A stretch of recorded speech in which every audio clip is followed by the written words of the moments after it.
Hi, we're a bit late, so my race control tool isn't working.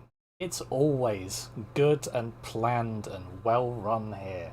Welcome to BUSR Round 2. Our driver's going to go bowling at Watkins Glen, and I'm going to go bowling trying to get my PC to work. Mike, how's it going?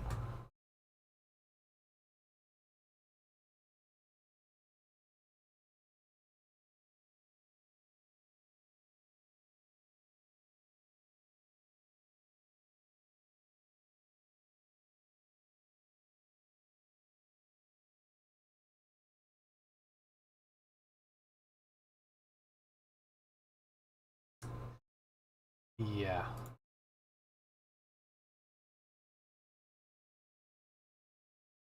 Yeah, let's do that. We will be watching Penelope Dobbins because we don't actually have a choice in the so let's get that over. Gonna be honest, I don't even know if you don't even know if you were unmuted. I think you were muted. My apologies. You're now unmuted. I'm now unmuted. Okay. Hello, everyone. Welcome back. Welcome back to second round of a championship. Welcome to Watkins Glen. Definitely the bowling place, as you can see at the end of the last corner. Not a track I know too well. You may know a little bit more than me, Jason. But yeah, it's gonna be lovely to see. We got Jack Noller. It's gonna be in for this week, which it's gonna be lovely. Another one of our. I think he's another one who's won a championship here for BSR in the past. So another contender for the lead today. Yeah, maybe I do know more. I'm currently editing a JSON file. Oh dear. Oh dear. Oh, And it looks crashed. Like... Oh dear. So I think it is. Yeah. Cameron has taken the big L, and unfortunately, he flipped his car. So, good start. Right. Gonna be a bit of a fun mess around. We're gonna be seeing cars gonna be coming out. If you want to see in our UI, the blue dots, they're going to be people on their out laps, so they're going to be warming up their tires, setting up for their flying laps, while the people in the grey color, those are going to be people who are on their flying laps now. So Penelope Dobbins is going to be the first one to go and set in the turns. You go into the heel section of the Watkins Glen track. I need to remember my corners here. It's been a very long time, and I actually don't have a lot of experience at this track, as you're going to find out today. As we've got two last corners left to go into the last corner itself, which is the 90 degrees. On over last.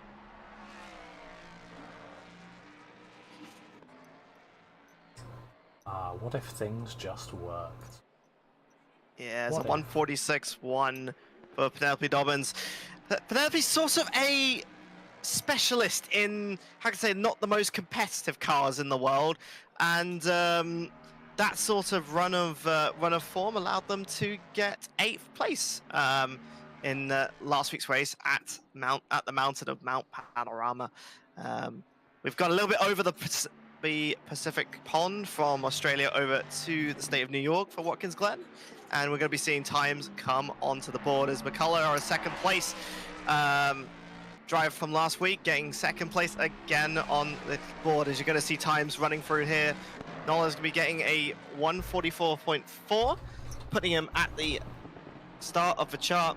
Now, one thing you'll notice today is that Angus and Joe aren't qualifying. They're going to be looking to start from the back. This is off of personal choice. They are definitely some of the most, how can I say, experienced drivers. Some of the fastest drivers, and so I think they're doing this to help out, balance the grid, and get a bit more overtakes going in our race, which would be very nice on our end. As James White gets a fastest lap of 144.4 on the board, putting him at the top of the timing screens. Meanwhile, over on the producer's end, I am Extracting a zip file. Gotta love a bit of zipping. Well, I'm gonna say, I work in computers as well. I'm a data analyst, so I gotta work with stuff all the time. And believe me, when you're working through things, it can always be a pain in the ass, especially with JSONs, because they are you have to go through all the little tabulated areas. It's horrible. Yep, I'm a pain. In the meantime, just going to be seeing times come onto the board. Tom Alder is the most interesting one, a 145.1, putting him third place at the moment. The Ferrari being definitely one of the stronger cars on this track at the moment. Again, one of those good all-rounder cars for 1.9, and at the moment, Tom Alder, he was definitely down lower in last week, as Tom got 27, not 27th. That's just points in the championship. Let's actually have a look what the points was.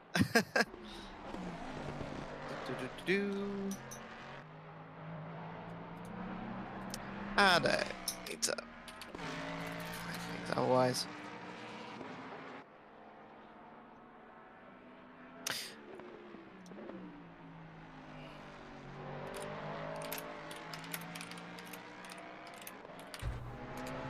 Switching. Let's try and find someone else. Sam Knight's been requested. Sam Knight has hit the wall and is now. Absolutely plonked it probably on the corners. Just gonna bring up my my own mini map. I have my own as well. Just gonna see some cars going back into the pits there as well. Sure to work. The only car at the moment to not set a time at the moment. Pran is still not set a time. He's on his third lap already, struggling a little bit to get a lap in there, as we're going to be seeing him. He's still on a lap right now. I think he's on a lap right now. My software isn't doing it. I think he's on another out lap, as he's going to be starting his fourth lap. If he can get some, he's got 12 minutes remaining, so he's definitely got the time to do so, as we're going to be seeing some purple predicted coming up for both the top twos itself, Jack Nolan and James Wright, as Jack gets the fastest lap of the session right now, 144.152, putting him at the top of qualifying. Also, one of the fastest top speeds out of all of the others, with 267 kilometers an hour. Gonna be seeing some of the lower end cars trying to get themselves up and sneak themselves up. Cameron is going to be going green, going 13th place in the new Lamborghini Huracan GT3 Evo 2. And it looks like, Jack being Jack, he's actually increasing his delta, getting another purple predicted right now. He's going to be looking to get a little bit faster. We're going to be seeing some of the cars come into the pits right now.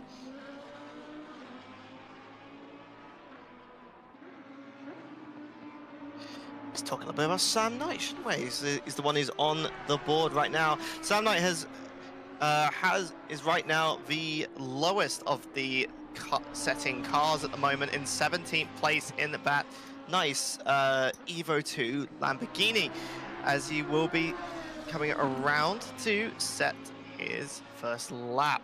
He is 9 seconds down right now. He will be able to get a faster time at this point, so let's see if he can do something with it. So, into the first corner he goes, got into the 90s. A nice little 90-degree corner there, a little bit banking to help the car dig itself into the corner as it runs through the S's. Lovely set of flowing corners. I think they're pretty much flat out here. It's always nice to feel the car move as the weight goes from right to left. Now we're going to be getting into that bus stop looking corner here. It's really important to get the car in the right place, as Sam Knight takes a spin, and that's unfortunate for him. It's going to be a invalidated lap and probably a reset back to the pits. It's unfortunate for Sam there.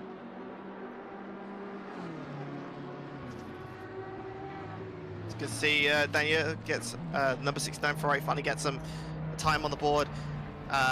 As again, we're keeping on Sam Knight coming out for another out lap. Let's hope he can get one bit more of a faster time in.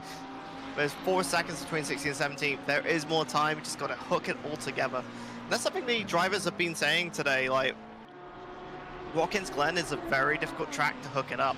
You know, you get some really good laps in, you know, where some corners are better than others, but a lot of drivers have been saying today that they've been struggling with getting a full lap together here. It's quite a bit more difficult because a lot of fast flowing corners, a lot of precision needed to make sure you can get all of those corners correct. Could be seeing a little bit of jockeying at the moment, as quite a few cars are doing personal bests, predicted to do personal best right now. So we're going to be seeing some cars come through there. Let's see how it goes. My apologies see if for Tom lack of good broadcasting, but I am still downloading and re-downloading a file off of GitHub. Oh dear. And I hate GitHub. Yeah, well, it's sometimes it's the way it goes with software. You know, we have to use software that people create, and sometimes it may not be as easy as or streamlined as some of those, you know, normal applications that we download and use on our computers all the time. Just saw Tom Mulder got a little bit faster time, but again, the gap between him and second place is quite substantial. So it would need something of a mammoth effort to really get themselves into the second place. As we are riding on board with Danila for taking the Scuderia Ferrari livery for 296. Again, we talked about this last week. One of those cars that are, you know, a good all-rounder, a very good on most tracks.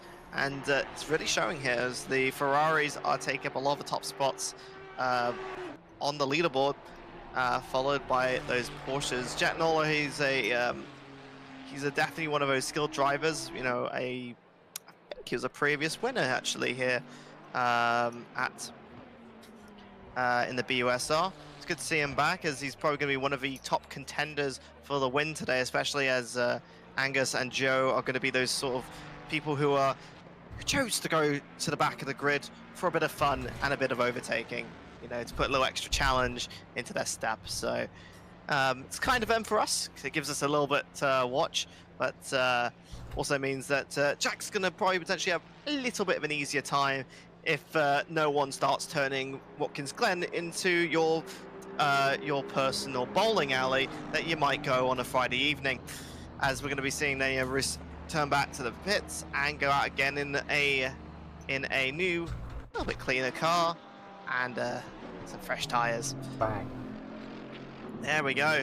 We'll be looking in the Jack in that Mercedes, reporting quite a hard car to drive, very much unstable at this track. Again, you don't want to have understeer in this track. Got a lot of fast corners. Understeer will lead to you going off the track, and as you can see, not too much runoff. A little bit more than what we saw at Mount Panorama, but just enough to cause all sorts of worries. As we saw there, the rear stepping out there from Jack's Mercedes, again, really showing that this car is not easy to drive at Watkins Glen.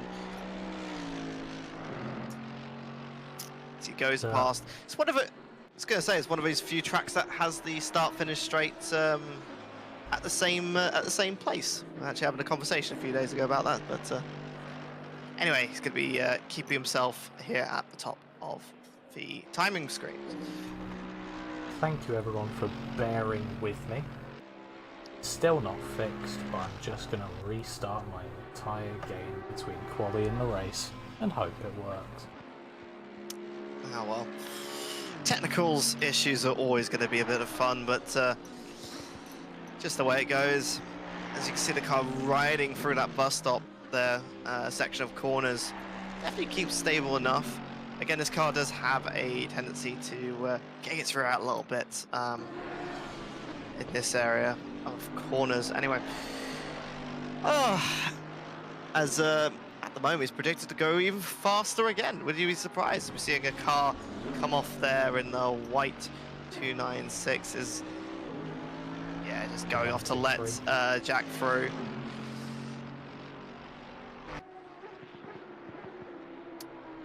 I'm seeing a lot of cars on track in looking to improve, including a certain Charlotte Perkins. Charlotte has had a very unfortunate race last week and actually retired from the race, so no points on the board for her.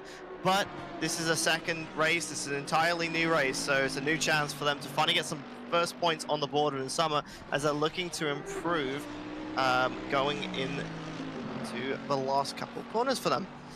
Just see where they are at. And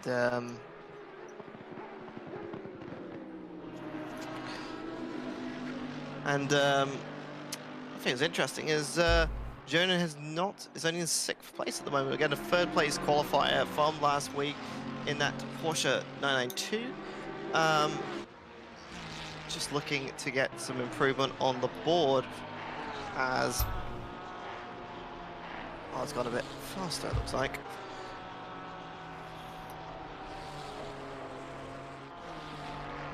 If it Let's has have a look something anime on it, it's cursed. Oh no. Well, Tom actually does a lot.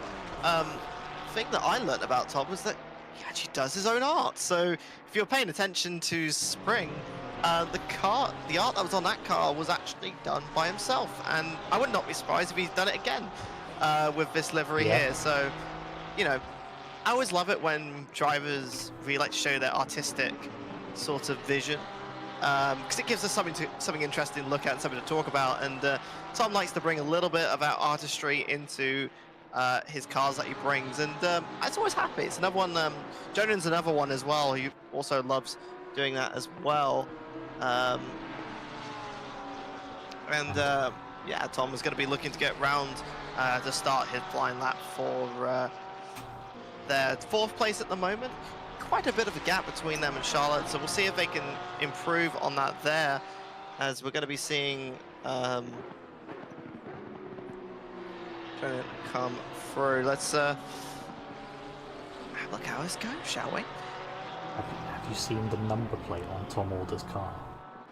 I have not. Okay. I recommend paying attention to it when you next see a rear shot of Tom Alder's car.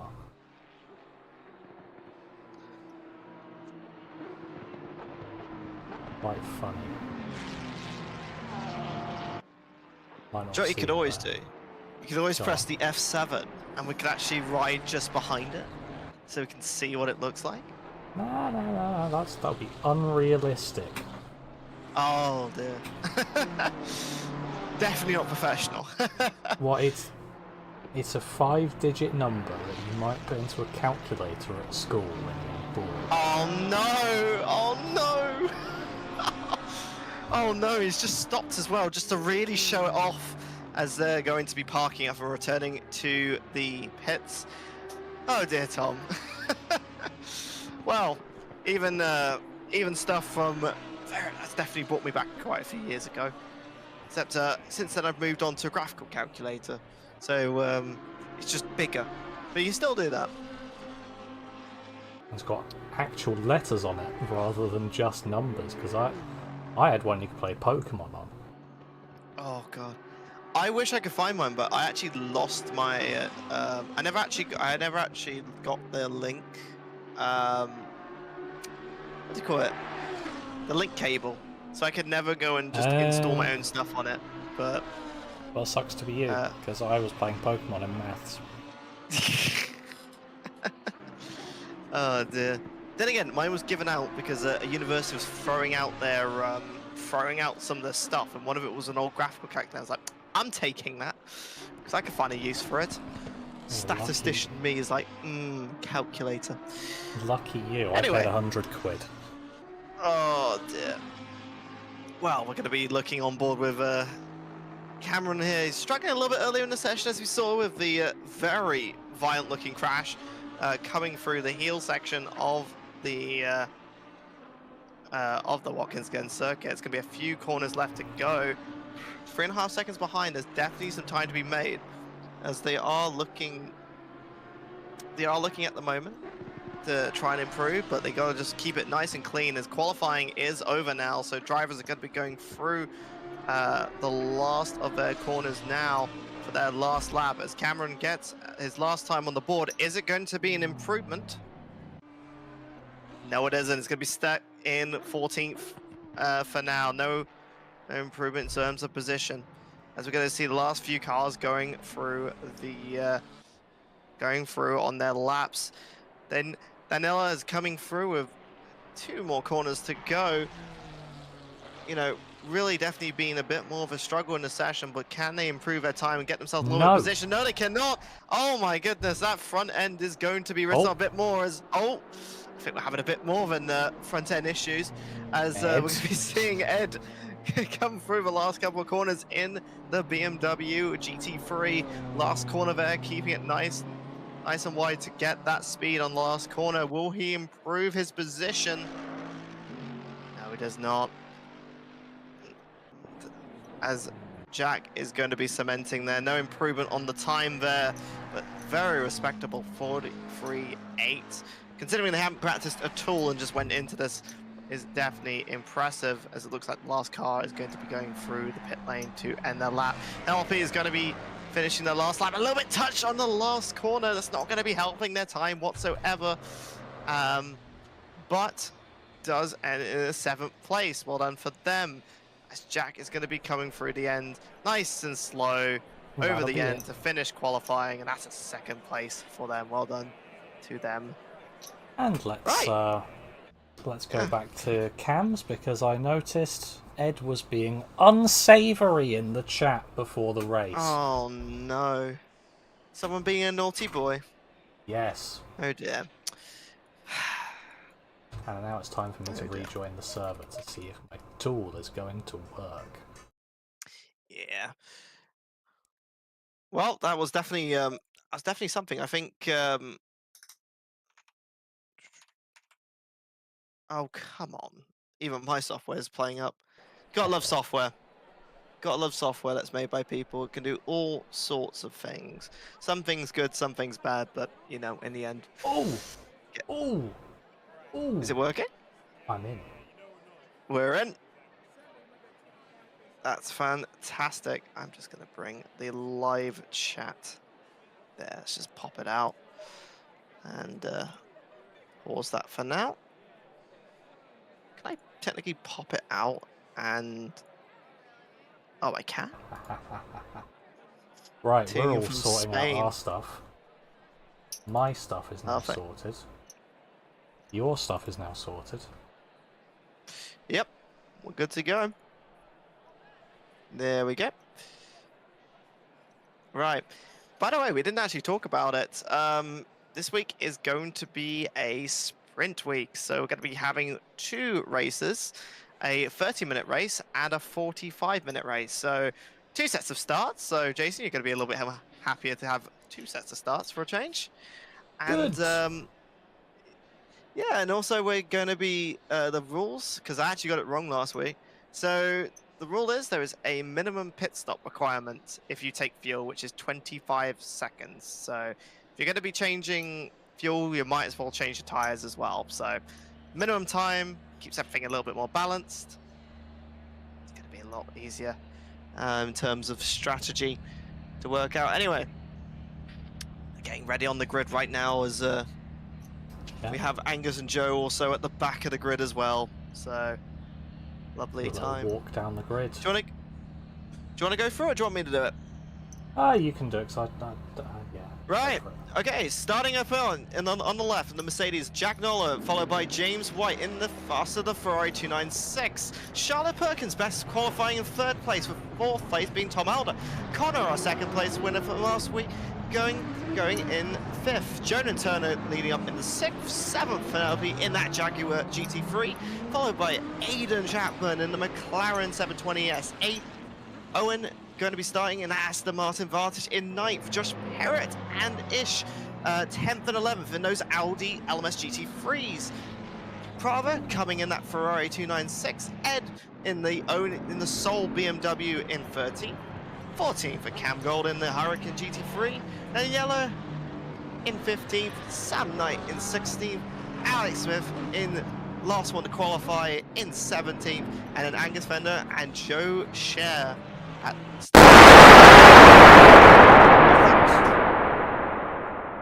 What the hell was that?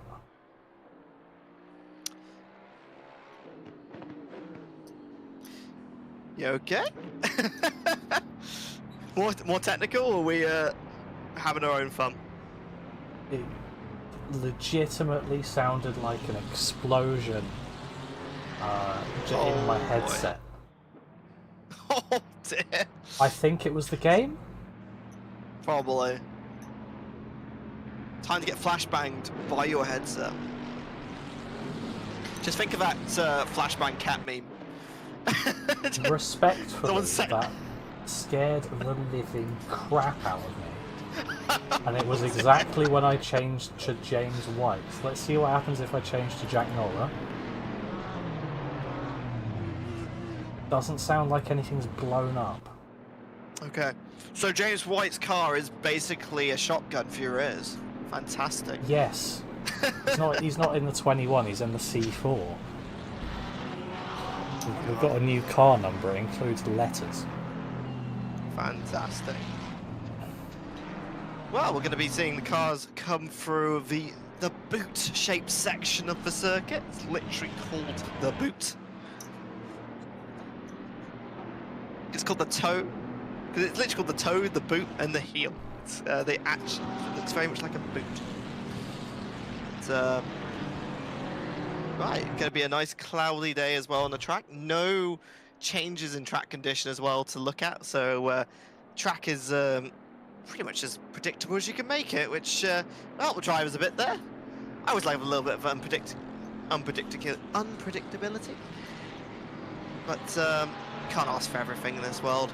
It was like Silverstone race, though the race was quite exciting near the end, but it's like, oh, there's a lingering threat of rain, and then it just went by the track, and you're like, oh, that's sad. Yeah, in the end it doesn't happen, but oh well. Where I was, it rained very heavily, very quickly. What day did you go? I wasn't there. I was... Oh, you wasn't there? I was in Blenheim Palace Showgrounds. Lovely. I was actually in that Friday, that blistering heat, taking photographs, but it was so worth it. A lot of fun. It's always fun if you go down to a racetrack, get that nice energy, the sounds, the smell. Oh, it's fantastic. As we're going to be seeing the cars come through the final corner. Sorry, Jason, go for it. We are going to be seeing the cars come through the final corner with sound this week. Congratulations to me. Let's get ready for race 1 of 2 to see them go bowling at the Glen. Jack Noller leading them off in a decent start. DT for Pran on the start, but that's going to be cleared and looked at. 3 wide a bit further back. Let's see what happens there. Jonan is the meat in the sandwich. There's a bit of contact there, and it looks like Aidan Chatburn's getting pushed off a bit by, I think that was Penelope Dobbins. Let's see what our resident stewards think of that. And we're all fairly bunched up still coming down to the chicane. Jonan Turner's going to look for a move on Conor McCullough. Porsche on Porsche crime. Was the 911 pushed off, or did he just go off by himself? We don't know, but we do know that Jonan spun in front of the field. And, well, I think he's not gone bowling, he's been the bowling pin. Yeah, well, something that we were potentially predicting at Watkins Glen. Cars get very bunched up, and at the high speed nature of this track, one small mistake can cause a accordion sort of nature of incidents, and unfortunately Penelope has been collected in that and been the, as you said, the first bowling pin to be knocked down. Not the best start for them. Meanwhile, Angus Fender started in P last and now already up to P8 after having overtaken Ed Haskell, and Ish is going to try and have a look as well, but not quite going to get through that time round. But it looks like it's going to be a pretty nice battle, at least to start with here in the midfield, with Joe Scher. Still got some work to do. how has Angus gone from P18 to P9 in what is essentially about 10 corners? Chaos. Pure chaos. Yeah, Speaking incredible. of, we might go 3 wide. Not quite going to happen as Gaucher trying to make his way past Cam Gold. Space is left from both parties, so great racing there. But not quite done yet. Are they going to be side by side up the S section, up the hill?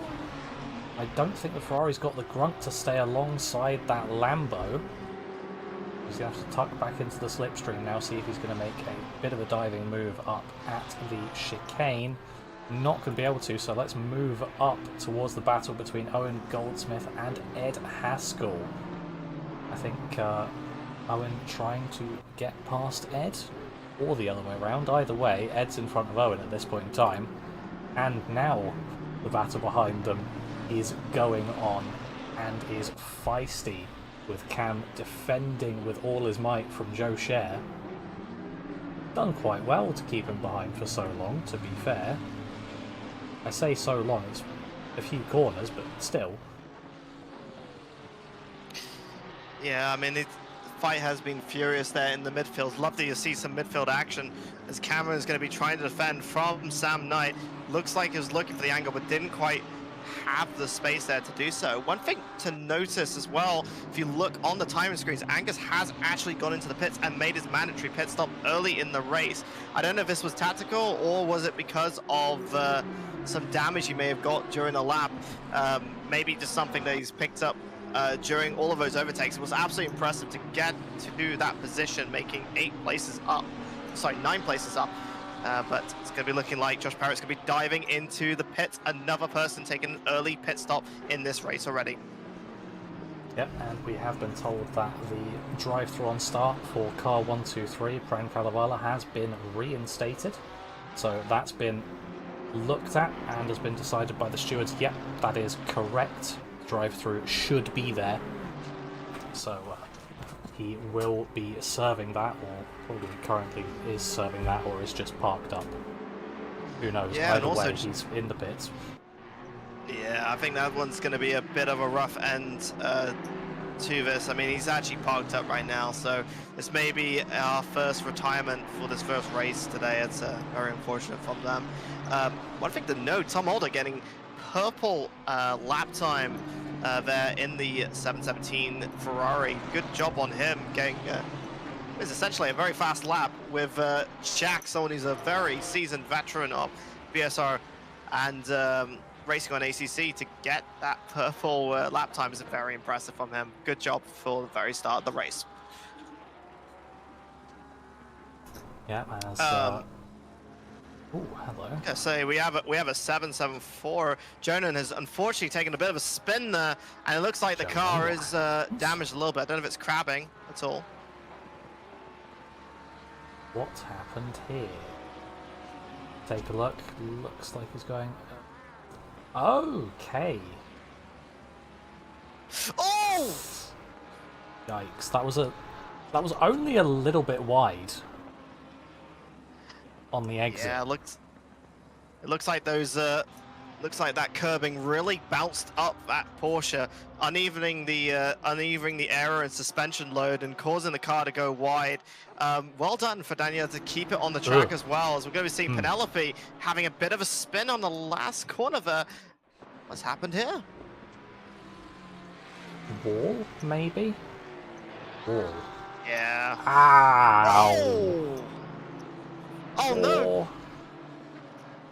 That was a Porsche just about getting through. That Linty, Yeah, I think that was Smith, and that car didn't turn no more. Yeah, I think that car is a little bit broken. Returning back to the pits, it's going to be a sizable repair. As quite impressive for Alex there in the Porsche just earlier, just avoiding the accident that Penelope had off that last corner. Good job for keeping it on the track. A little bit of side scrape, but mostly intact. Is well done for avoiding a potential race ender for them. Yeah, and I think we missed how Charlotte Perkins got into second, but she is there, and James White is now trying to get that position back. Got a few battles on track. This one notably the closest of the lot between two Ferraris, as Jack Noller's going to be able to pull out a little bit of a lead here.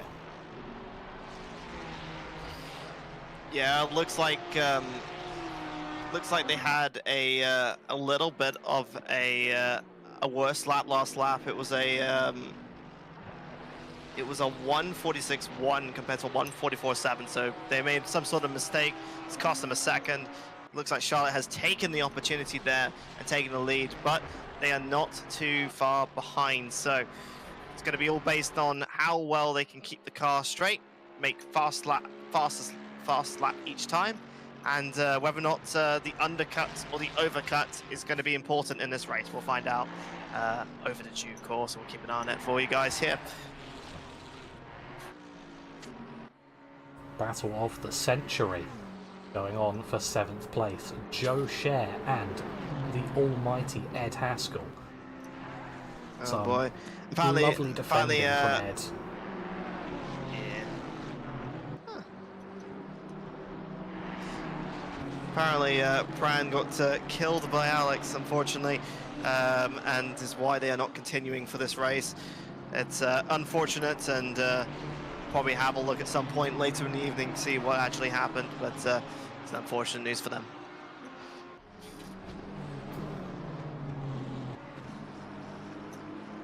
Yep, oh, probably shouldn't have pressed that.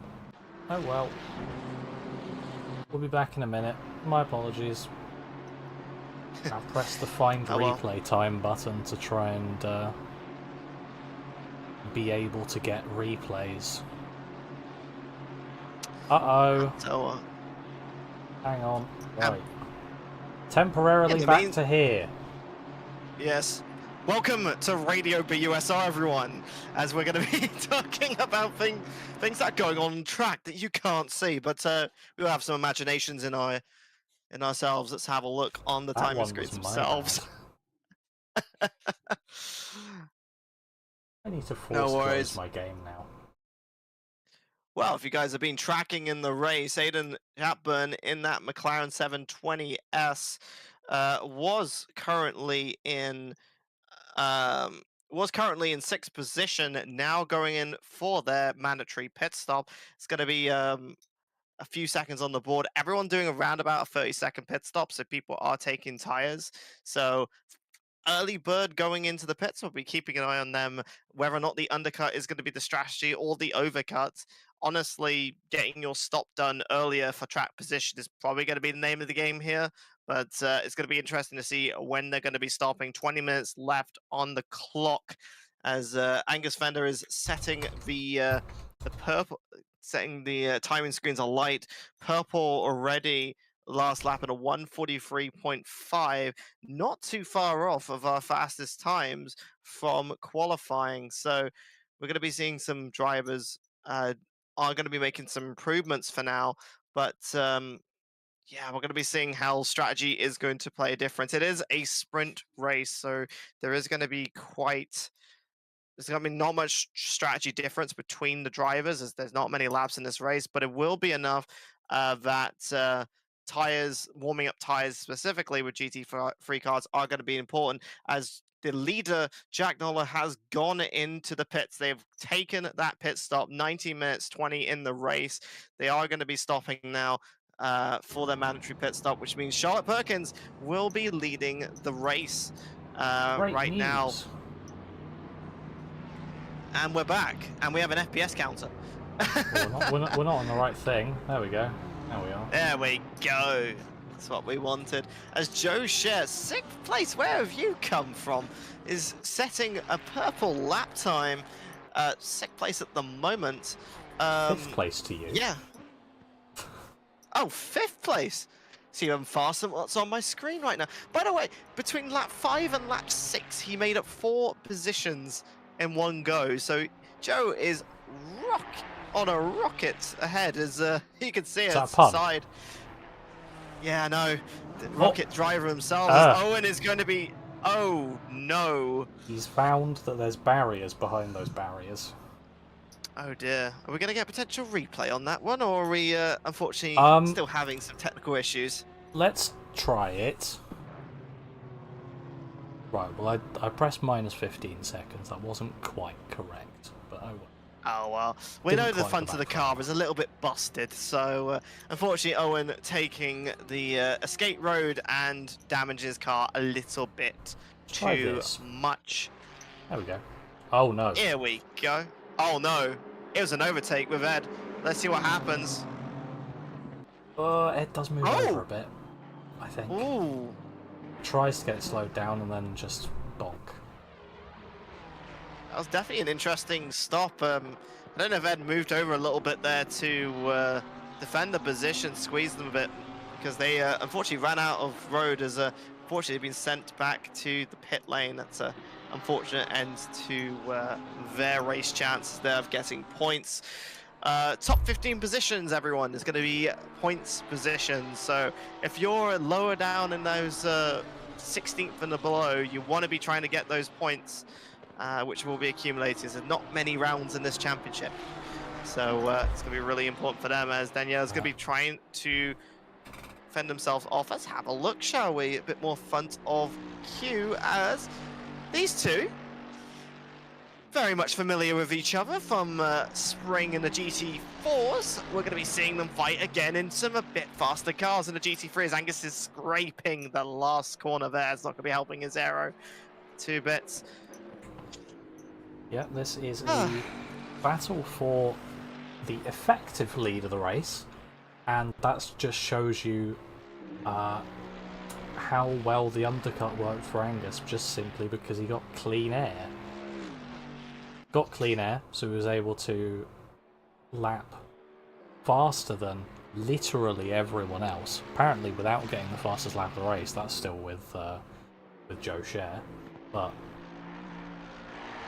still, the point is, he got clean air, was able to lap faster than people, therefore now on the effective race lead.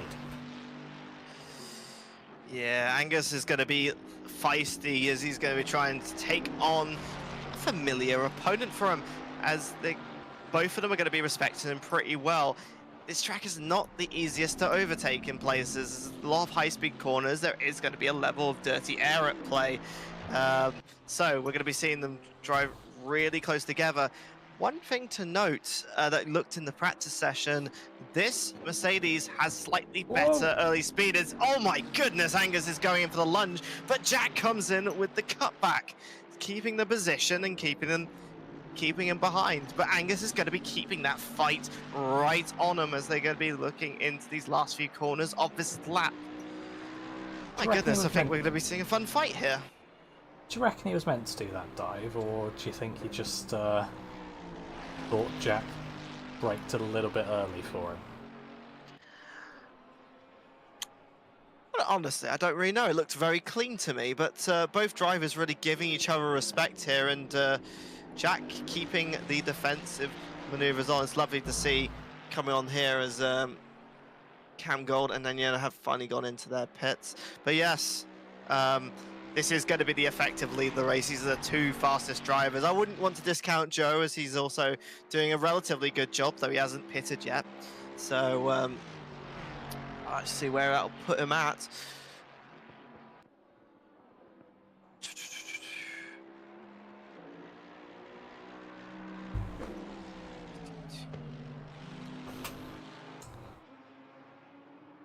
Right, well, either way, this battle's still going on as well. As yeah, it Charlotte looks like now coming into the pits, and James taking the race lead. Yeah, it looks like Charlotte has committed to the undercut. Definitely something you don't see from something like Formula 1. You like to stay out a little bit longer, keep the track position. So Charlotte has taken the undercut. Will mean that James will have some a little bit more usage of this tyre. Honestly, I think James is probably taking the better decision here. There is definitely more of a warm-up time with the these tyres. So we'll see if this strategy will work for Charlotte, as Charlotte and Tom and Joe have all come in. So these are the last of the late pitters coming in to the pit lane now. We're keeping an eye on those times as we get them through. As gonna have them coming out the pits now. Well, I'll keep an eye on it. Let's keep an eye on this fight, shall we? Yeah, still going on.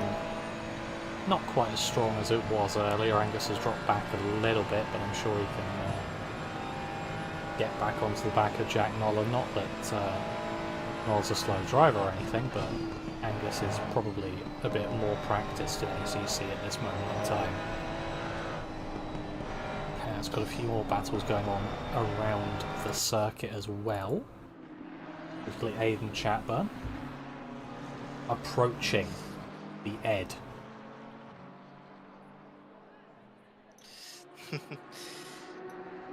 Yeah, Aiden's definitely not had the best of races. Considering a pit stop out on this track is around about 60 to 65 seconds. He had a 75-second pit stop, a little bit of damage that he accumulated early on in the race, pitting in lap 5. Does have a slightly better tires, and it's going to be looking to get clawbacks in places that he's lost earlier on in the race. As our leader, James White, has finally gone into the pits, so Jack will be getting the lead of the race, and this is a fight for the lead, which is honestly what we were missing from last week. Angus kind of went into the sunset and a bit more, winning by a substantial margin. So it's lovely to see that Angus has to get his feistiness on, as he's gonna have to fight from Jack's. Is he looking to go on the inside? Will he make the lunge? No, he will not. Very measured drive here.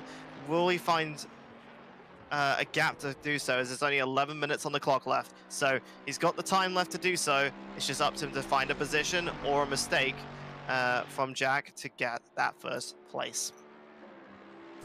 Yeah, and I've just noticed Sam Knight has a stop go 30, so evidently that pit lane entry was not very safe.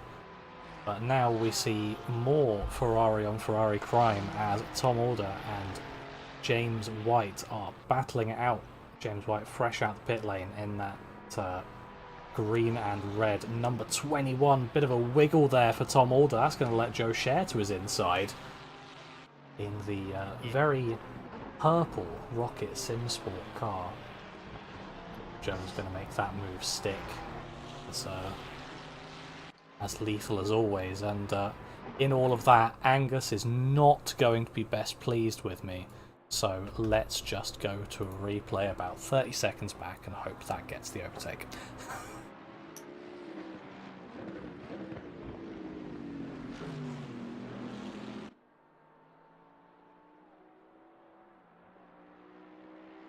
Well, it tells us roughly how that's going to be. Let's just keep on from where we were.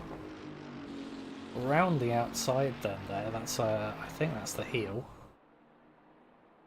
If I remember my corner names correctly.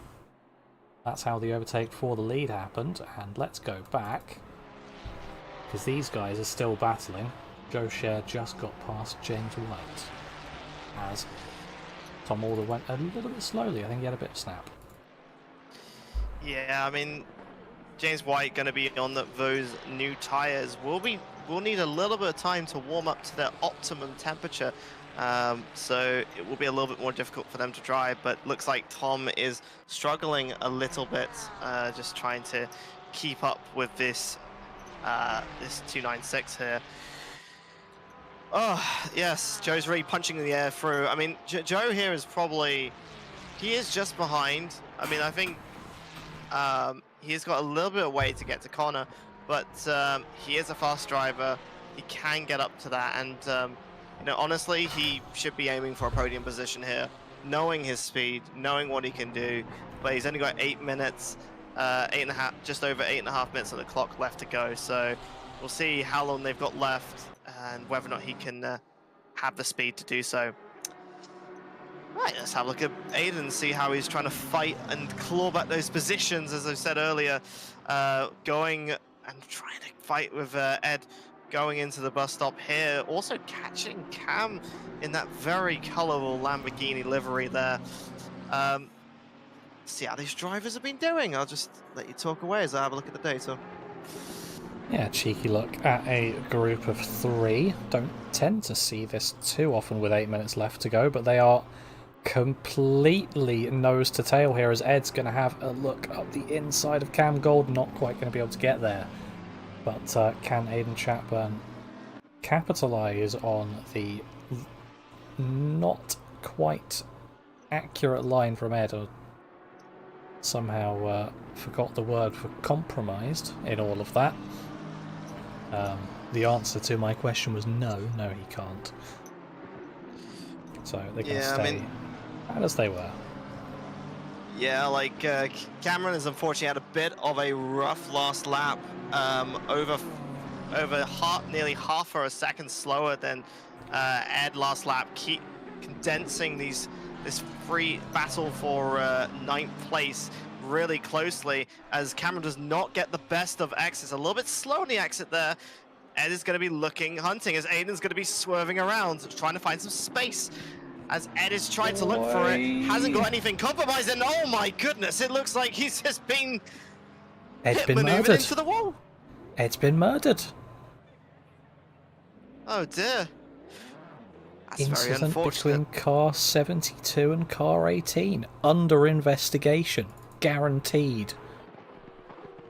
Yeah, looks like someone's been a little bit naughty on there, and Ed has unfortunately had to pay the unfortunate price of being the victim there in that situation. Really sad for him, as it's probably going to be knocking him out, at least to the edge of those points positions, as Josh Parrott, very fast driver, can be looking. Oh god, there's a lot of maneuvers here. Can't be blocking. That was definitely blocking. As a professional ACC steward myself. Yeah, this needs to be looked at. This is, unfortunately, I mean, that looks very dirty there. If you are new to racing and don't know quite the rules, when it comes to defending, you're allowed to make one move off your line for defense, and then one line to go back on your line for the corner. If you make more than one move, that's known as blocking. That is unsportsmanlike behavior and something we should not be seeing by any driver in any series. So that should definitely be raised by the stewards at some point. We don't want to be looking and seeing that in any form of racing series here.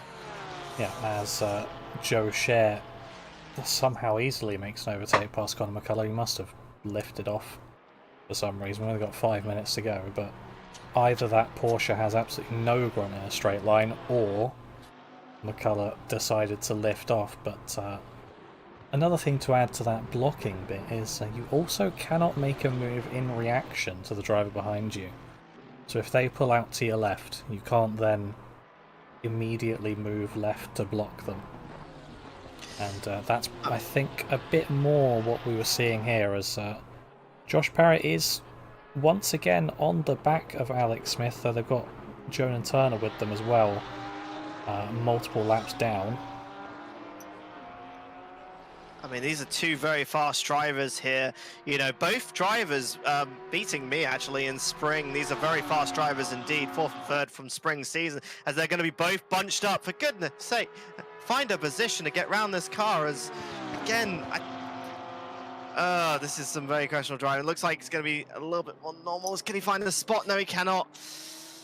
This is a very weird situation going on here. I don't know how you feel about this, Jason. I feel like both these drivers are really trying to get through, but Alex is not allowing them to really get through and unleash these drivers. Yeah, well, I don't think this position. Jonan let Josh go to, as we'll see, Jonan had the blue flag to try and let him have a go on Alex Smith, so we'll come back to that once this battle has finished. You said Joe should be aiming for a podium. This is going to be the move to try and get him onto the podium, though Charlotte's going to put up a much more robust defence than Conor McCullough was able to, or even potentially wanted to. Yeah, I mean, you know, Charlotte, you know, Joe is definitely one of those drivers who's got a bit more speed in the pocket. So Charlotte is going to be looking to fight for these positions. It's good to see that they're at least fighting. I mean, Conor did not put that much of a fight, as we're going to be seeing the fight between fight for 12th place continuing between these three drivers. Again, it's a very rough position, but it's good to see. It's good to see some defending. Like Connor went for the smart kind of, how can I put on quote, the smart strategy of letting them by. Sometimes you want to let the faster driver fight with it. We're going to see a little bit of contact there between Josh Parrott and Alex Smith, as it looks like Jonah's going to have enough speed to overtake Josh. I mean, both these drivers want to get through this car here. They're definitely not letting him through, as yeah, this again a very unfortunate situation. They're going to try their best to overtake as they can. It's good to see that at least Josh and Jonan are respecting each other on track. I mean, they've really got to work together here to get these cars pushed and get close up to Alex to slow them down. Because as soon as that car gets put on the offline, you've got a faster speed, both you guys can overtake. So they're gonna, hopefully they'll be working together to try and get somewhere and get that 12th position. Yeah, I mean, it looks like Jonan knew he had the overspeed through the S's, so he decided to go through on Josh, as he is allowed to do. You're allowed to unlap yourself as a driver that is a few laps down, but then saw when he wouldn't be able to make a move immediately. Led off to let Josh back past, as this is the battle for position. And just want to point out, next time Angus Fender, our leader, comes across the line, it will be the last lap of the race, but that could be what lets Josh Parrott through here, as Alex Smith just went a bit wide coming out of the third to last corner, but not quite able to. Is Josh going to get the run here? Looks like they are going to be side by side running down to turn one. Don't tell me you're going to put it 3 wide. No, Jonan's more sensible than that. As Josh Parrott just about getting it done, and Alex Smith getting loose on the exit of the corner. But now we're still running side by side up through the S's. See how Alex Smith is going to do. He is not going to be able to put up the fight there. See whether Jonan Turner can unlap himself. Oh, immediately goes for it, but that is... oh, that could have been Alex Smith turning in there. I mean... yeah, sorry. Go ahead. Let's try and grab a different view on that. Yeah! Can't just put someone into a wall. I mean, okay, I'm looking at it in the perspective that, you know, Jonan is a blue flag, he's a few laps down. You know, you're not going to be I know you want to unlap yourself. You've got 1 minute left in the race. Why are you going for moves like that? I mean, in the end, he's not side by side at the apex. I usually say side by side the apex is usually your measure of whether or not you're going to be there. It looks like going to be some contact there. A little bit of push to pass. I don't really know, but honestly, I know Alex definitely not the most cleanest driver in the race, but Jonan there, I wouldn't be going for it. You have a couple laps down, you've got a minute left to go, chill, you know, and get it to the end of the race. But I mean, he hasn't even pitted already, so I don't think he's going to be disqualified from this race anyway if he doesn't. I mean, he hasn't pitted. Either way, the way the rules look at it is, if you're a blue flag driver, if you are clearly faster than the driver in front, you are allowed to overtake and get that position back in a safe manner. If he was deemed to be alongside early enough, then he would, you know, take that. While we've been talking about this, Angus Fender has finished in first place, and congratulations to him. From the back of the grid, Jack Nollett from first, coming home second, and Joe Scher taking the last step on that podium, with Charlotte Perkins getting a very nice 4th position here. I think she's been doing some practice here at the Glen. Yeah, that's a great redemption drive there from Charlotte, getting the 4th place, finally getting some points on the board after a very unfortunate first round at Mount Panorama. Is definitely a redeeming time. You could say best of the rest if we're taking some F1 references there, as we're going to be seeing a last fight here for that 8th position between Cam Gold and Chapman. Looks like Cam has just about clawed it to the end. And yes, they do. Well done, keeping that 8th position there. Gonna be seeing the last few cars coming here, taking the last point positions of the race. Yep, so providing nothing else changes on track, which probably shouldn't at this point. Got Angus Fender, Jack Noller and Joe Share making up your podium for race 1. Then Charlotte Perkins and Conor McCullough rounding out the top 5. James White, Tom Alder, Cam Gold, Aidan Chatburn and Ed Haskell finish the top 10. And it's going to be Josh Perrott, Alex Smith, Danila Astrogantsev, Ish Shah, Sam Knight, Owen Goldsmith and Penelope Dobbins being the last finisher. And Jonan Turner and Fran Calavala have not served their pit stops and therefore will not be classified. And there we go. Race will end eventually, but I'm going to get over to this screen. Right, that was definitely eventful enough. I think when you have that shorter time period, it is definitely more of a sprint for a lot of drivers. I mean, it's a sprint around Yeah. it anyway, but it's good to see that we're finally seeing some of the drivers who were definitely a struggle on Mount Panorama, a track that is very technical and very challenging. Going to a track like this, which is a bit more about fast flowing corners and got a bit more room to kind of play around, you start to see some of these drivers who struggled in that first round really show there. And I think Charlotte coming in 4th place, you know, beating Connor and getting those extra points is great to see. It's good to see that we're seeing drivers finally showing what they can do here at Watkins Glen. Yeah, we could in fact also call that one of the races of all time. As well, to be fair, we had some good action. We had some not so ideal action as well. Specifically, people hitting other people. Bowling did happen at the Glen. But we're going to be looking for a bit less bowling here. And I reckon, how about if I have one prepared, which hopefully I do, we go over to a quick special effect video for the second race. Let's get that done.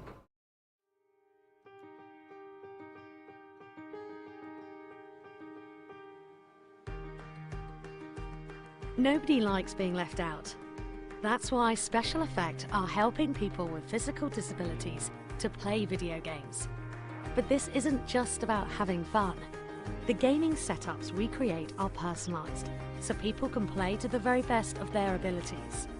And that opens the door to inclusion and independence, confidence and creativity.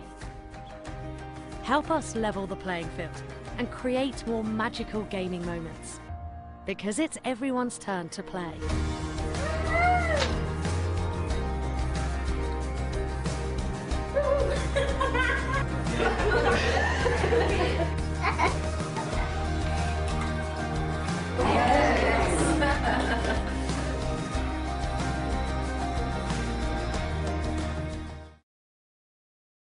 Hello, welcome back. We're back. That was a message from our partner at Special Effect. Go check out what they do. Very, very great work for making game controllers and other such, like for those of us who are less able to use a normal controller. What have you? Yeah. I mean, I actually have one of my good friends over in Nottingham. Does actually have muscular dystrophy, and he actually struggles when it comes to picking up things and moving things around. And so sometimes you have to adapt some of the things.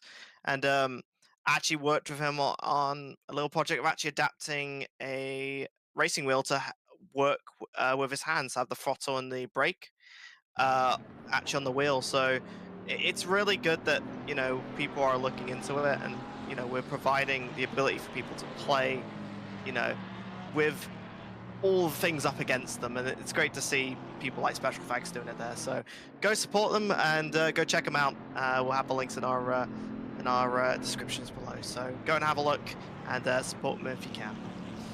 Yeah, everyone should get the opportunity to play every game, and they're doing their best to try and get that to be true and get that sorted out. But as you can see, we are on our formation lap here for race 2 of 2. This is the slightly longer race, the 45-minute race. Basically, take what we just had, stick on an extra 15 minutes of chaos, and you're going to get this race. I wonder if we're going to see Angus Fender and Joe Scher pull off basically the same strategy as last time, as getting the pits lap 1 and hope it works. Yeah, the biggest thing that we're going to be seeing in this 45-minute race is tyres are going to be a little bit more important. You know, as we saw earlier, Charlotte, you know, getting that undercut and actually getting that position and getting that forward position there, that was a strategy call in the end. And, you know, it's going to be a little bit different. You know, we're going to be running these tyres a little bit longer, a little bit further. So we'll see what that means in terms of when they stop, what they stop, and what they're going to do. So be interested to see how this goes, as we're going to reset the clock, reset the positions, and we're going to go again for a second time round around the Glen. Yeah, exactly that. A complete reset is what some of these drivers definitely would want, as well as lap 1 chaos last time out basically impeded quite a few drivers, including Jonan Turner and Penelope Dobbins. We're going to be looking to get a bit of a better start this time from 7th and 6th respectively. Yeah, these drivers are definitely the ones that are a little bit more, how can I say, out of place in terms of their raw pace, and therefore they are going to be part of this Constantino effect. And I guess I'm speculating here based on the last race that probably something like that happened. So they're going to be hoping some points and some prosperity today, as need a little bit of redemption for that unfortunate first race for them, as the cars are going to be forming up. Right, get yourself ready, guys. Get yourself seated, get yourself ready, bring a drink or whatever food you're having, and get yourself ready, as we're going to be going for our second race at the Glen here. Right, let's get this going. Jason, take it away. I mean, if you've not got a drink now, too late. So, sorry about that. You should have gone earlier. But we're all 2x2 formed up here. See if we're going to get any drive-throughs for start infringements this time. Jonan Turner looks very central in his position. We'll see whether the game likes that or not. Doesn't have an issue with it, as we are underway here. And oh, that's 4 wide at the front. That's not gone well for Tom Alder at all, as car on the inside will not have known that they were 4 wide. No chance about it. That was Charlotte Perkins there, actually, as the rest of the grid has got through fairly cleanly, apart from Sam Knight and Alex Smith at the back. But we see here the battle for 3rd position, Conor McCullough and Charlotte Perkins. Charlotte just going to be able to keep that position into the chicane. We'll see whether there's going to be any casualties brought by the chicane this time round, but no such thing. Everyone getting through onto the boot in lap 1 fairly cleanly. Yeah, it looks like Jonan and Penelope have survived the first set of corners out on air. They're looking good, as Angus Fender has made a 4 positions, doing really well. 4 positions, more like 12 on my screen right now, but Yeah, they're doing really well right now. People have been keeping it somewhat clean, as unfortunately Alder is going to be our first person taking a bit of damage, though keeping himself nice in a place. Yeah, I'm just watching Angus Fender now doing some carving. His weapon of choice for the carving is a Ferrari. Normally people use a knife to whittle things down to carve, but he is able to do it in a Ferrari GT3 car as he carves through this field. And we're nearly going to go 3 wide into turn 1 again as Owen Goldsmith takes out a Fanatec banner and then takes out Josh Perrott for good measure, as he's going to be just sat there and no one's collected him, which is good news, but he's now in the pits, and we're going to watch Ed Haskell going side by side with Joe Scher. We saw this last time. It worked out alright for Joe Scher last time, but Ed's actually got his defensive boots on. Yeah, it's going to be taking the defensive line a little bit more on the inside, but it does compromise the exit a lot, unfortunately. Ed has taken a bit too much of his car out, hitting the corner. Yes. There's a replay to show of this bit, because I think what happened here is... No, never mind. Pran did not affect any of those drivers. They just all went off by themselves. Looks like everyone tried to make avoiding action there, but unfortunately just caused a lot of damage for themselves. I don't know if that was the most, brightest solution, but unfortunate for them, as Joe's going to be getting a number of positions up. Angus has made the most difference here. He's currently in 8th place compared to Joe in 11th, so Angus has found a little bit more success getting through the field here. Like I said, carving itself like kind of like carving a joint at a Toby Carvery. I don't know, it makes you a little bit hungry thinking about it. Anyway, let's keep an eye on ourselves with Tom Alder having a bit of a recovery drive in 7th place here. Has a number of damage. It's going to be looking on the inside onto Penelope Durkins. Is there going to be any overtake being made? No, it looks like Penelope's got a little bit more exit speed, as they're going to be going side by side into the S's. Those curbs down there don't do you too well, and Tom Alder was just on one. I was worried he was going to get spat out directly into the Jaguar, but not going to be so, luckily for everyone involved, and us, because we get to see this battle keep going on and see Angus Fender try and get past this. So far it's been like a hot knife through butter. At this point the butter's got quite cold, and the knife has got colder with it still, so it's going to start to get a bit more difficult as he goes up through this field.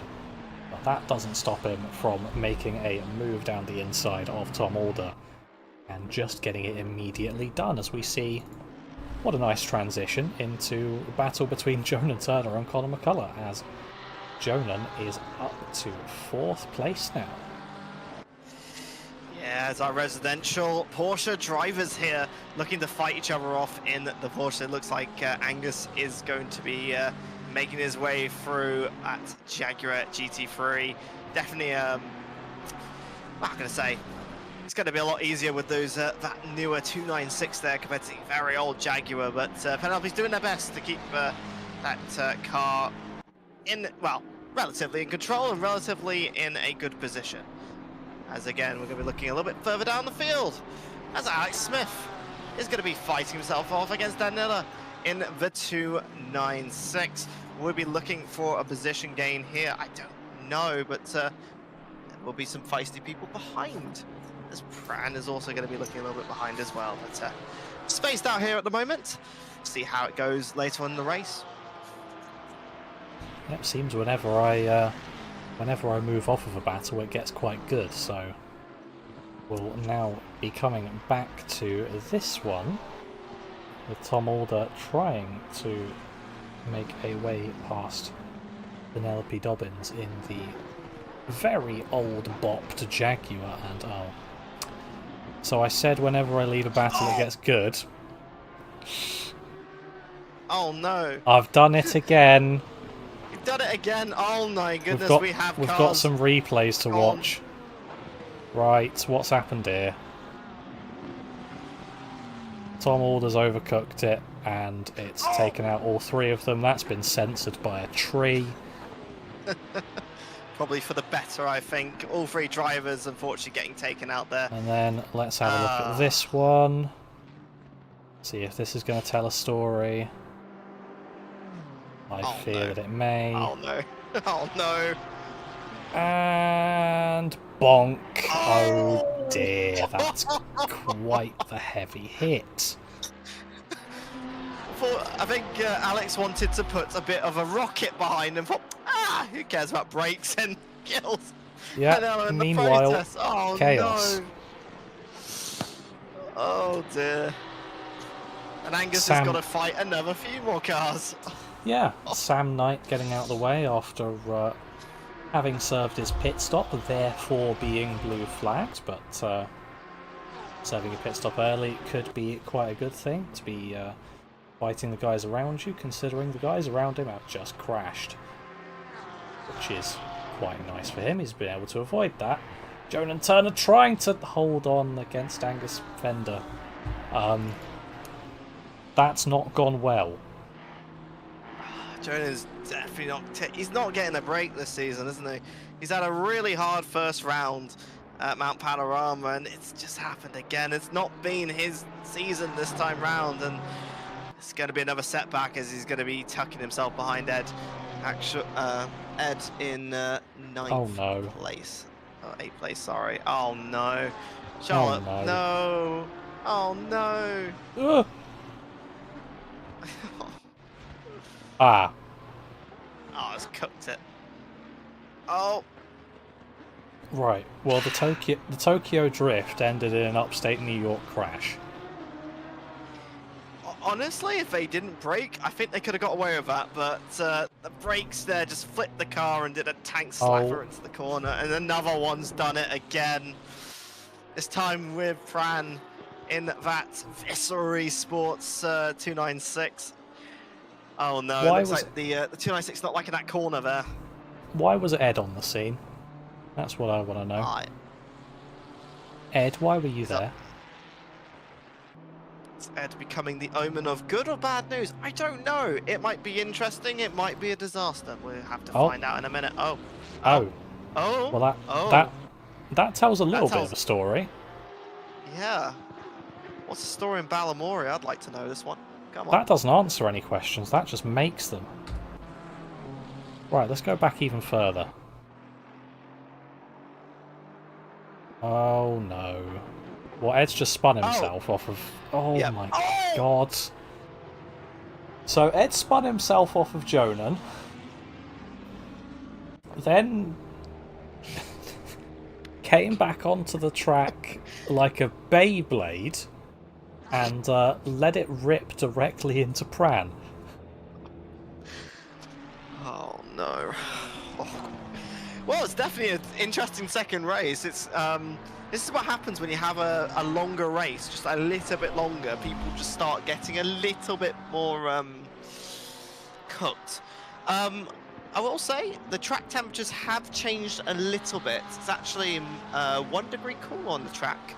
So I don't know if that's really made that much of a difference with these new Michelin tires, but it does mean that the cars may be a little bit more oversteery, and I don't know if that 1 degree different has made that much on track, but if it has, it's definitely caused a bit of early drama in this race, as we've still got 34.5 minutes to go.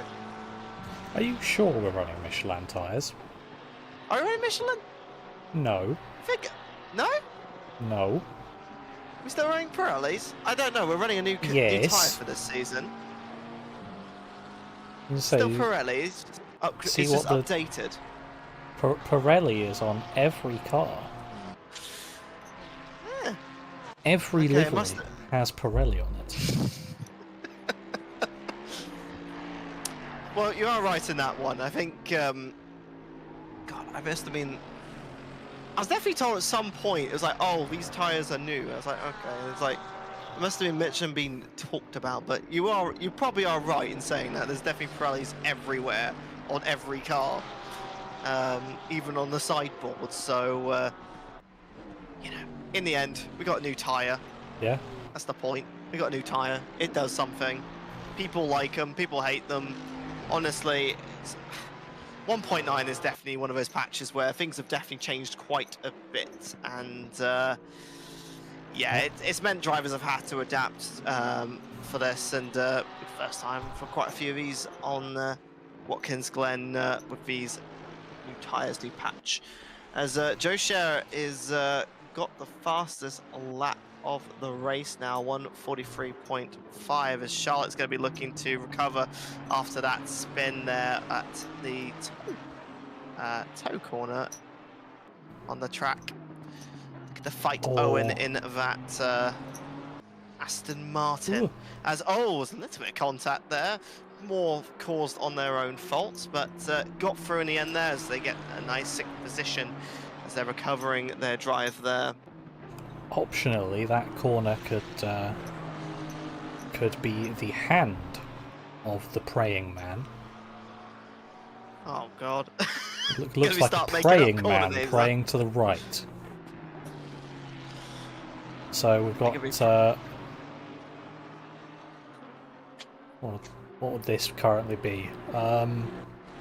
Well, we know what this bit is, but I'm not going to say it. Then we're going to move on to. We're going to move on to neck. Yeah, I can see Alex what you Smith mean has crashed at neck. Oh no! The neck chicane as he moves on to the head.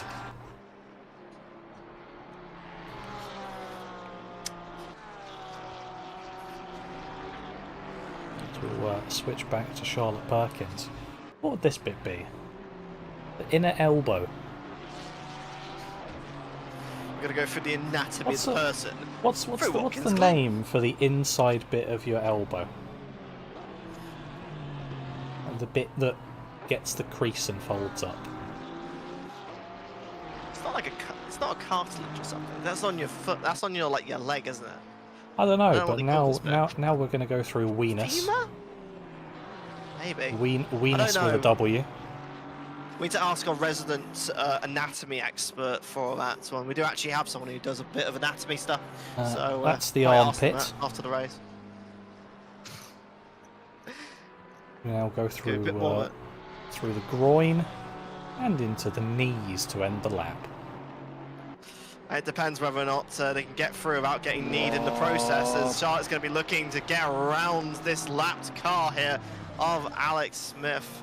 Should not be a lot of drama as the blue flags have been shown. I know you can defend your position in GT racing, but come on now. It is a faster car, and Charlotte gets through that back marker with some ease. We see Joe Scherer making a move on Conor McCullough to get up to 4th position, and well, you can't defend from a car that you are blue flagged to, but you don't have to give up your position immediately, which tends to be useful. As the FIA rules, I know. Let's take a look at the, I would say battle for the lead, but it's more just James White is following Jack Noller, to be honest. He's just sort of there. Not made any moves yet, which is fair enough. Still got half an hour to go. That's the entire distance of race 1. Yeah, it looks like both drivers have been pretty much trading lap times here.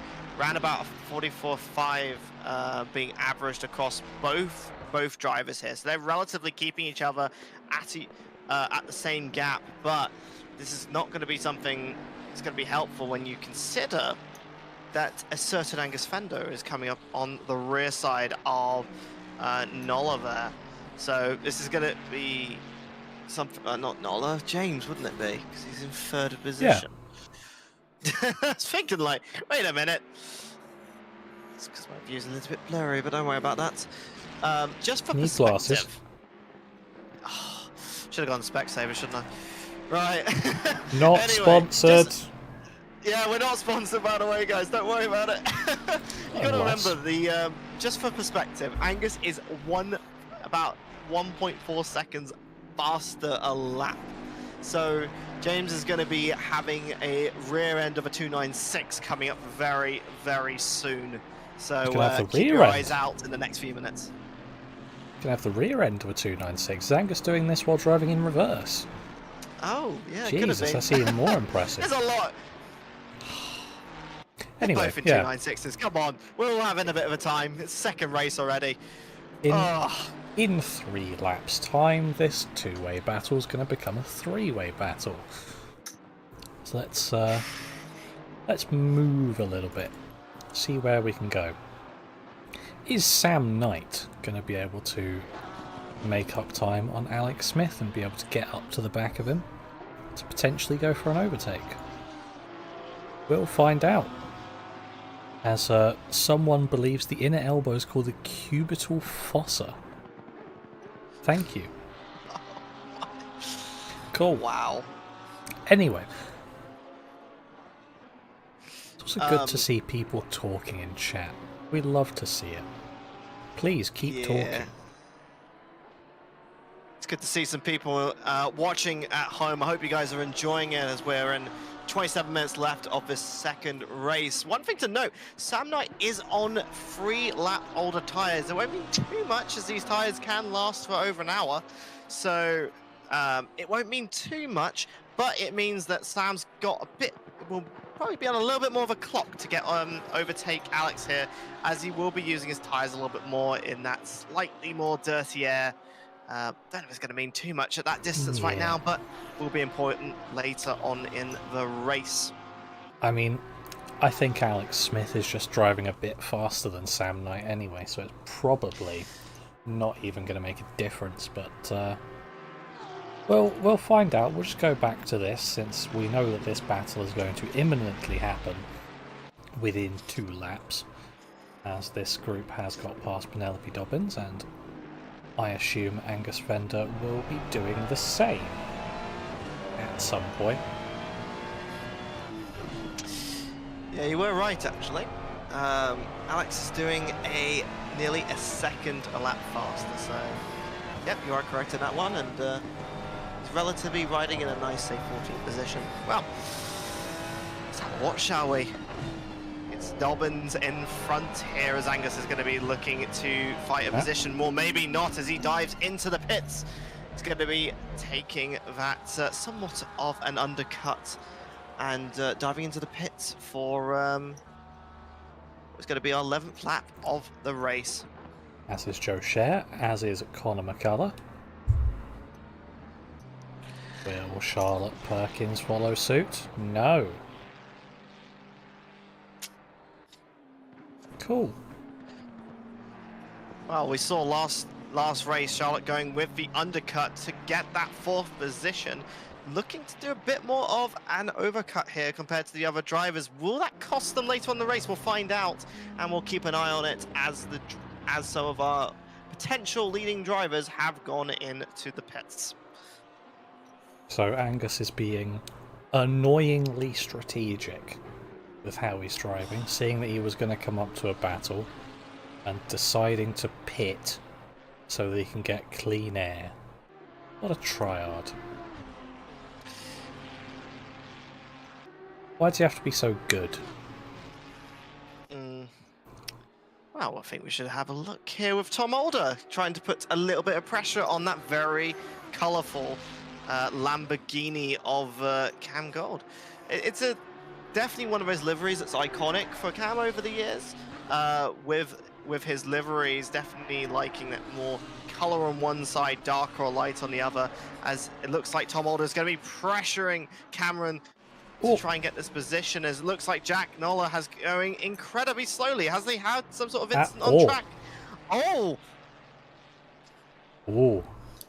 There's something to look at there. Right, wait until this replay finishes.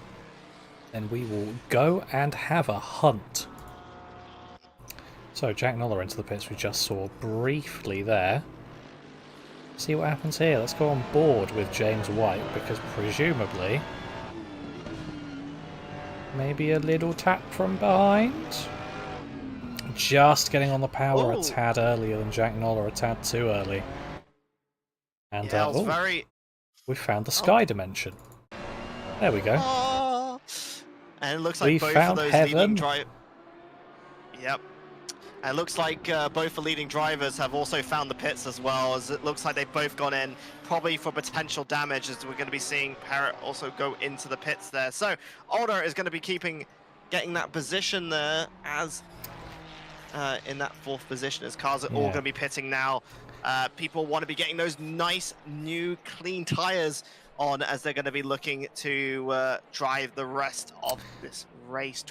Just under 23 minutes on the clock. And do you want to know the annoying thing? Oh no, what have we got?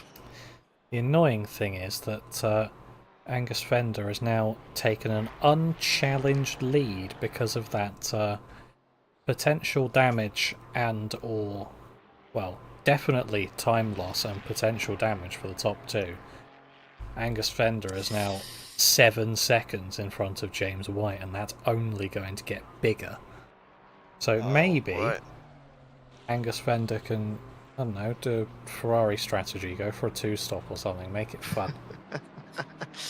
Yeah, this is the Angus special. I don't think it'll be quite as extreme as we saw with the, what was it, 70 seconds that we saw with, as it looks like Fran is going to be going slow, but yeah.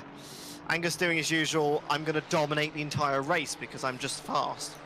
As it looks like Fran went a little bit wide there on the first corner, but keeps on the track, doesn't bang with any corners, but it's a bit unfortunate. Right. Let's see if we can find some more stuff on track, shall we? Joe Charret. Yes. Joseph Share. Just bring up some data in the meantime. I mean, Joe's been having a lovely race today as Tom is finally entering the pits now, and Angus will be taking his lead for the race. Well, I've got to admit, there was no commentator's curse, but there was a YouTube chat curse. Oh no. Because ADN, which is Aiden, apologies I can't remember your last name, which is a very funky last name to have, said, "Come on James, take first for a bit." He did. Not in the best way, but he did. So I'm just saying, that might be your fault. Oh well, it's this is definitely what happens half the time. Just for perspective, so James went into the pits a lap later than Joe, so this is basically the outlap, just the outlap.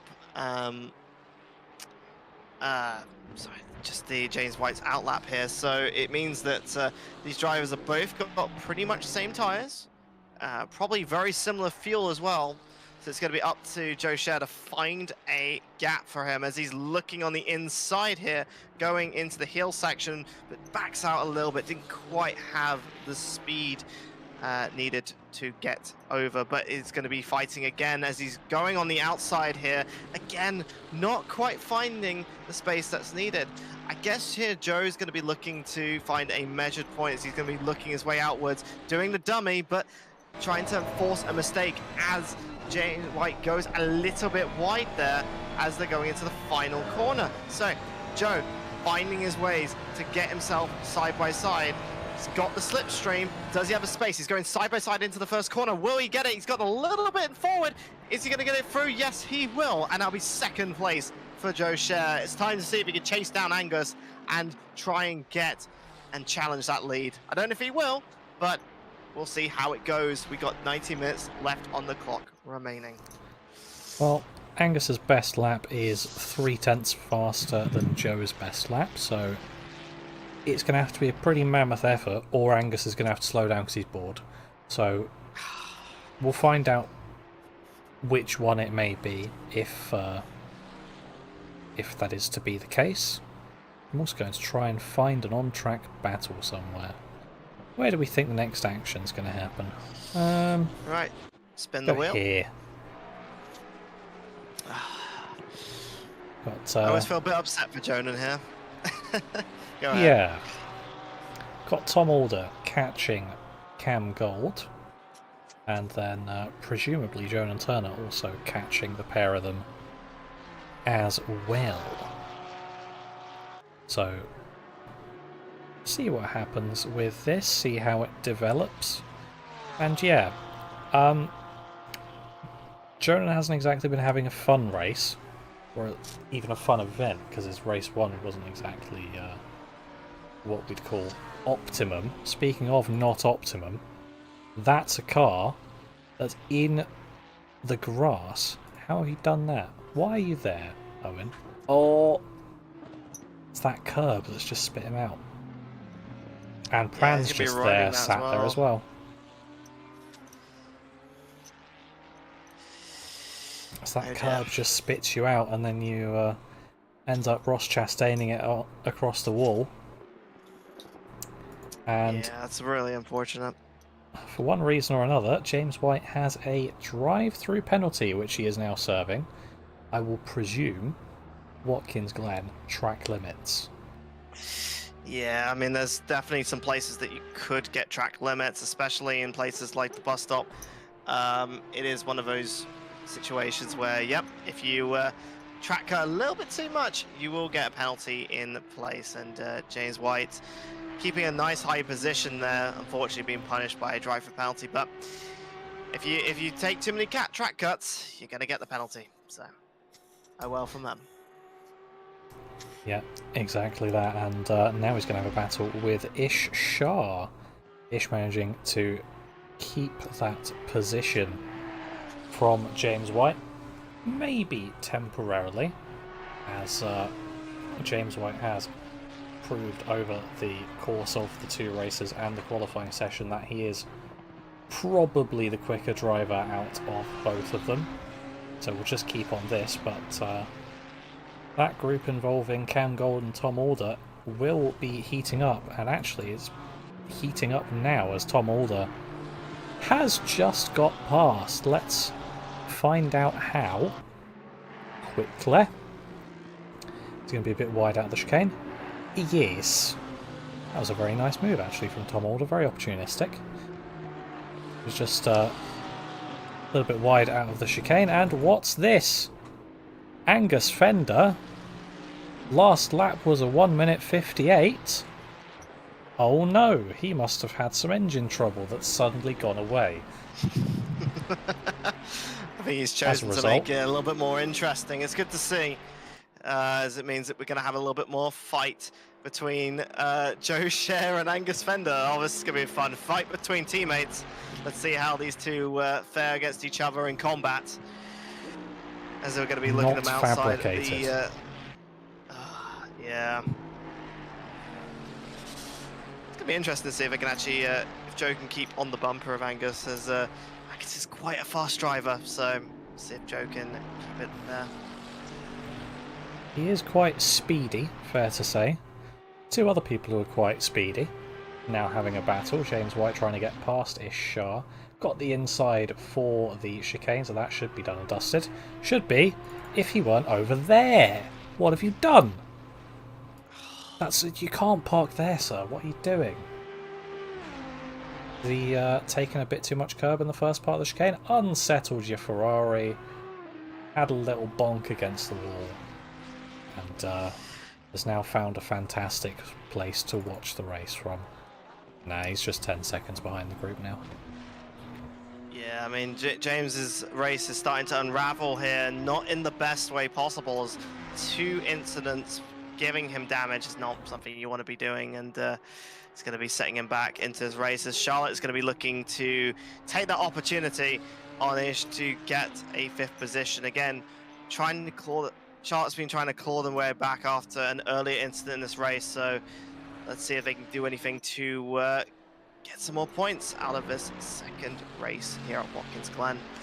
Back to Right. our non-fabricated battle. Definitely, yes. As Joe Scher trying to make his way past Angus Fender. They are side by side, the two Rocket Sim Sport Ferraris into the chicane, but Joe Scher just having to give it up to Angus as he had the inside line. A bit difficult around the outside of there. And now back to our non-scheduled programming with Charlotte Perkins trying to get past Ish Shah.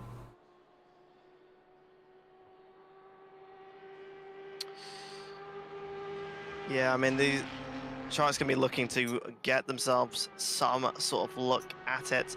The Audi is definitely one of the faster cars on this track, reporting about 3 or 4 km/h speed. Now, it doesn't sound too much faster, but when it's all about power, and especially on these short straights, it can mean a difference. And looks like Charlotte is going to be using the better cornering potential out of that 296 to try and find a way out.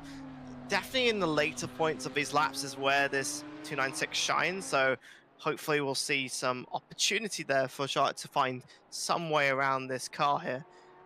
Yeah, we'll see how it goes as they're going into the last part here. This is the heel corner.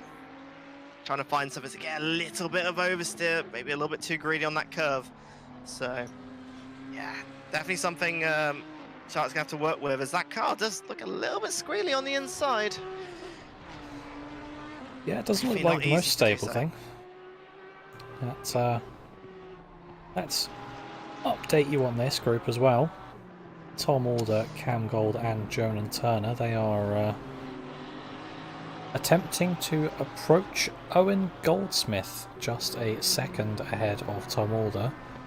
And this group looked very, very close about half a lap ago, got a little bit more strung out, but potential for a Rev Sport civil war, as Jonan Turner may look to have a move on Cam Gold if he gets enough momentum. Not quite enough velocity into turn 1. I've got a good bit of stats here for you guys. So in the last 2 laps, they've been getting pretty much near the same lap times between each other, 47.02 to 47.07, and a 146.815 to a 146.610. So these two are fighting each other, and they're getting exact same lap time. So very close from both Jonan and Cameron there. As looking back at the more, well, say it's a bit more scheduled fight for the lead here between Jack Noller, Angus Fender and Joe Scher. Yeah, let's see what happens here. Angus making a move down the inside and hits Jack Noller. That wasn't part of the script. As we'll see what happens here. Angus is going to presumably slow down and let Jack past. As maybe not, maybe, yeah, just slowly. It's happening. As there we go. Back into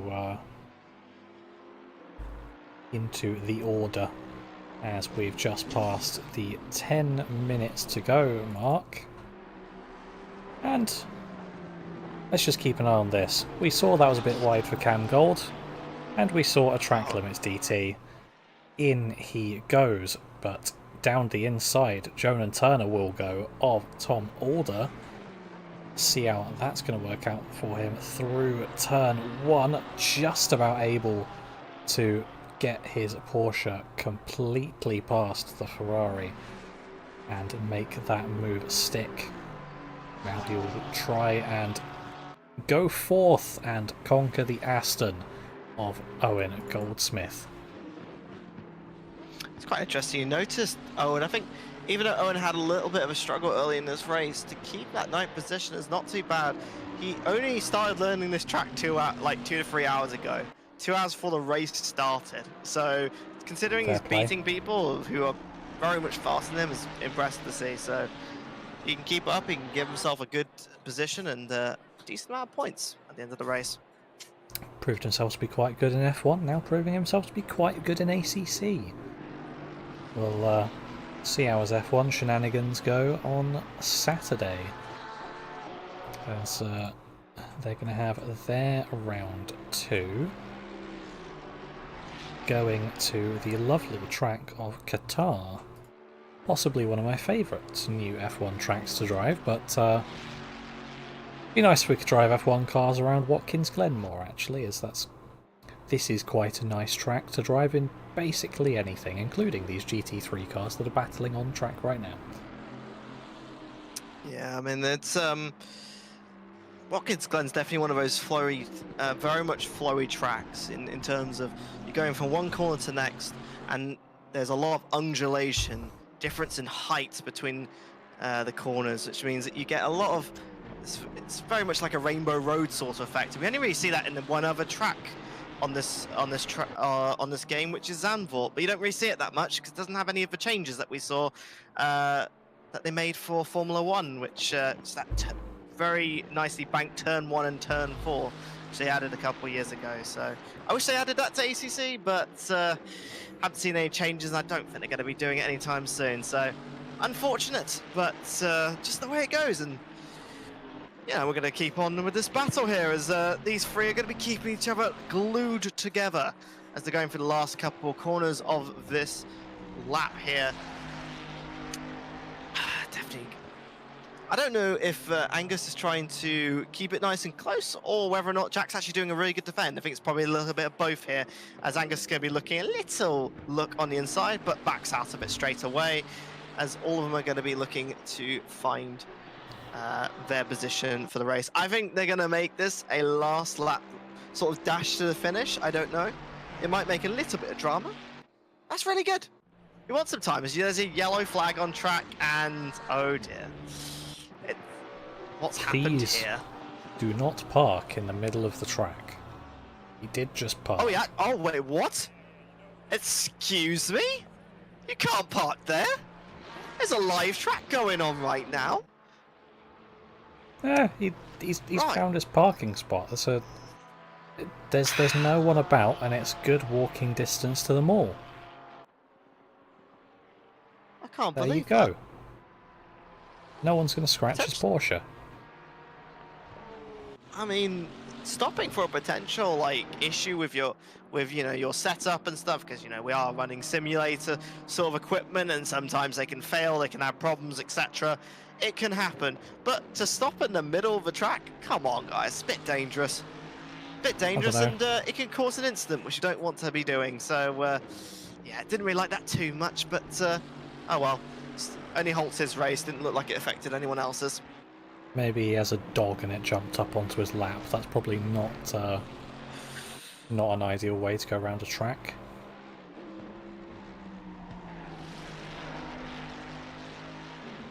But speculation aside, what we can say is that, fabricated or not, this is a good battle. One that we love to see.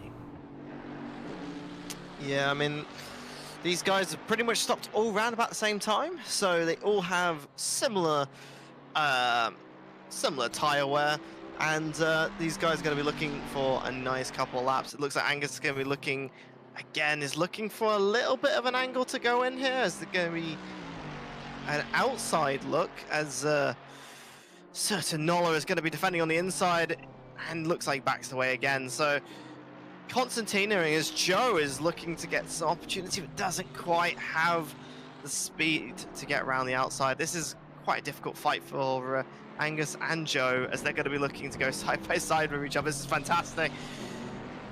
Oh, Jason, I think this is going to be a lot of fun going into our last 4.5 minutes of this race. Yeah, Angus Fender managing to go over the bump of death. Oh, as he also gives a little bump to Jack Noller, who is now going heavy on the defensive against Joe Scher. See who's going to come out on top in this fight. That Merc has the inside, so likely going to keep that position for now. Is Angus going to run away from these two as they battle? Or is he going to sort of have a few small unplanned engine issues along the way to keep him close. Who knows? But see what happens here as well. As Jonan Turner has caught up to the back of Penelope Dobbins. These two seem to just find each other on track at any given moment. They were together at the start of the race, then got separated via shenanigans, and now 42 minutes later, back right next to each other again. Yeah, Penelope having a little bit of an issue on the last lap, losing about a second and a half, which has allowed Jonan to close up the gap between these two, and this means that we're going to have a nice little fight for these last 3 minutes of the race. Yeah, these drivers are definitely measured. That Jaguar is definitely fast at the start of the sprint, but later in their stints, later in the stint, the Jaguar just eats its tires, and the Porsche is going to be looking to take that opportunity. Try and see if they can get an overtake here. Well, we'll see. How well is the Jag bopped in a straight line? Quite good by the looks of things. As we're seeing Tom Alder trying to get past Owen Goldsmith as well. Maybe going for the cutback out of turn 1 is just about wheels alongside as we go into the S's. Do not hit that curb, sir. But Owen Goldsmith able to keep it, as there was a lovely left-hander for him to stick it in front. As, yeah, that Ferrari doesn't look good over that curb. I was going to say they had good respect from each other, but then it looks like they might have just hit each other. So, oh well for that one, but just the way it goes with that one is we're going to be looking back onto the front here between Joe Scher and Jack Noller. As Joe's going to be looking, he's been everywhere around the back of this Mercedes. Does he have enough left in the tank? And I mean, in terms of the skill tank, the skill tank to get an overtake on this car. I know. It's a bit of a tongue twister in my head, but oh well. Does Joe Scher have enough snil left? Or is there nil left? Is there going to be claps or is there going to be caps? I don't know. I'll see myself out. But yeah, we will see. Is this the last lap? I don't think, not quite. Maybe, you know. It's gonna be close as to whether this is the last lap, actually. There is a non-zero chance. Let's look at this battle while we can. I'll take a look at Angus Fender when he gets towards the line. I just don't know if Jonan's going to get the overspeed here. Seen that Jag be quite slippery in a straight line. I don't know if he's gonna make it. Just looking on I actually have a different radial dial, and if so, there's only about a second in it. We have 3, 2, 1, 0. Checkered flag has come out. Stuck it in there. Only looks like just. Are gonna get through. And what a 360 from Jack Noller. That is my moment of the not race. Yeah, we're going to be seeing some cars going through. As these two are going to be fighting each other for the 8th position here. These guys have been locked for the last couple of laps here. Couple of corners left to go. Jonan is going to have to try and find something left. If it's some speed, overspeed, some corners, he's going to be diving it in there. Little bit of contact there, but it looks like Jonan's made it stick, as that's going to give him the 8th position of this race. Is Penelope going to find anything, or is this going to just be an unleashed sort of situation where Jonan just runs away with it? I think it might be. There is a slightly faster high speed in this Porsche compared to the Jaguar. The Jaguar's bot definitely not helping it here at these last couple of corners, as there we go. Jonan's going to be coming across the line there. getting the 8th position. Tom Alder going side by side, not quite actually, and yes, just gets the 11th position. Owen in 10th. Well done to him to get to the end of the race, and yes, that's everyone finished there. And there we go. Oh, there we go. We've got to think about interviews, don't we? We do. As I... Wow, my camera's out of focus. Yep, Look and at I'm that. incredibly... Hello? This happens when we're running at night. Focus. No. Okay, cool. You get low res me. Interviews. What about Mr. Angie Fender? Because he's going to be annoyed if we don't. To be honest, I just want Jack Noller for the 360. That was quite fun. How about Penny? Let's go. Yeah? Cool. Let's go for it. Cool. I will confirm those options and then we'll see when they join us. But oh, my res now. Just noticed. How nice. But yeah, some fun races to watch on a Monday evening when otherwise I'd be doing nothing. I'll be doing my dissertation if that sounds lovely. I know some people No, it are doesn't. doing university at the moment. It's not fun. It's not fun at all. Does not sound fun. I'm glad I'm not doing any university stuff. I'm done. Done. Good riddance. Anyway, personal experience aside, I think there's only so much I can say. What a fun race! Till I'm waiting for our very own Eduardo Freitas copy, Alexa, to be done with a debrief. Yeah, I think we can definitely talk about... Oh, They're there. fantastic. Who do we want to grab first? Give you the choice. I think we should grab our winner, I think. So get Angus over, shall we? Yeah, let's go for it. Why not? So, Mr. Angus Fender. Good evening, good evening. How are we? Pretty good. Presumably you're also pretty good after quite a good result here. That's probably one of the most fun evenings of ACC I've had. I was a bit unsure of starting from the back going into it. I was talking to Joe, and it seemed like he had already had it made up in his mind that we were starting from the back. But I felt quite good in practice and thought, you know what? It's summer season, it's BUSR, it's meant to be for enjoyment and for good competition, and I think we had that in buckets tonight, especially in race 2, where that battle for the lead was simply unreal. Yeah, it was a great battle after you had a miraculous engine failure that cost you exactly the amount of time. Gears, who knew? Yeah, you got that issue sorted then. How'd you manage that? Did you have a screwdriver on board? Well, basically, I used my inner #blessed to channel Brazil 2007.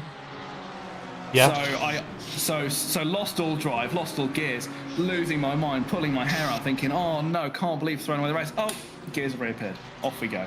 Beautiful. But it did cost me the lead and second. No, not second, just the lead. But then, you know, had to go and engage in some fun racecraft duels for the remainder to get it back. But yeah, it was fantastic. Going into 1.9 and stuff, how do you feel the 296 was with this track? Because we went from Mount Panorama, which is definitely more tight, more twisty. Here it's a bit more open. How did you feel? How do you feel the car performs here relative to what you saw in the last round? Well, the concept of the 296 is quite simple. It's very low drag. It's got a great chassis. It's got brilliant driver electronics. The one thing it doesn't have is an engine. It has like an asthmatic with a straw blowing through the exhausts. Oh no. I'm not sure why all of the power has been removed from this car, and they've increased the fuel consumption to what isn't a realistic amount. But it definitely shines in long sweeping corners, and Watkins Glen has a lot of them. But it also has a lot of acceleration zones, and that's why it was so damn difficult to pass that damn Mercedes. I had to go here, there, and everywhere, around the outside, inside, sometimes through him by accident, just to try and get through. But this is one of the stronger tracks of the 296. Brands Hatch hopefully should be more of the same. I know that around the Grand Prix loop there's got quite a lot of high-speed corners. Very much a chassis track, Brands Hatch. So I'm definitely looking forward to it, even if it is one of my least favourite circuits in this game. All right, no worries. Well, congratulations on your win.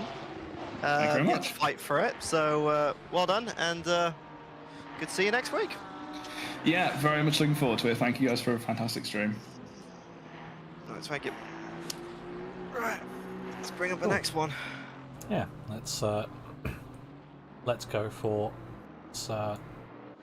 fellow Brooks alum Jack Noller. We've grabbed you here for two reasons. First of all, some great races, and second of all, what a 360, man. Thank you very much. That was good, wasn't it?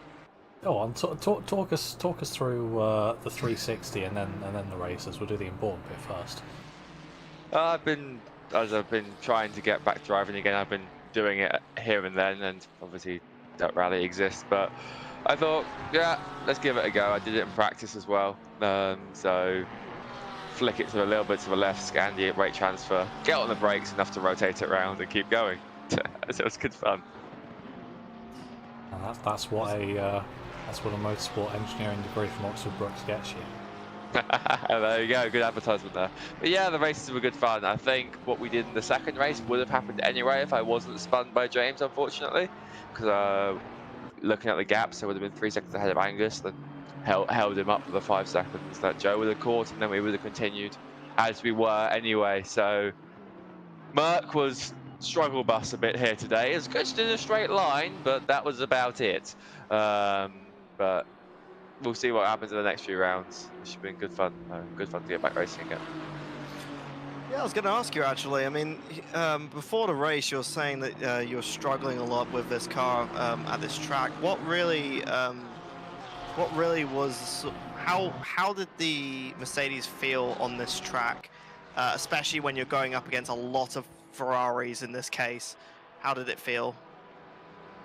To put simply, it felt like the 2023 Williams. A bit slow overall, but good in a straight line so you can defend.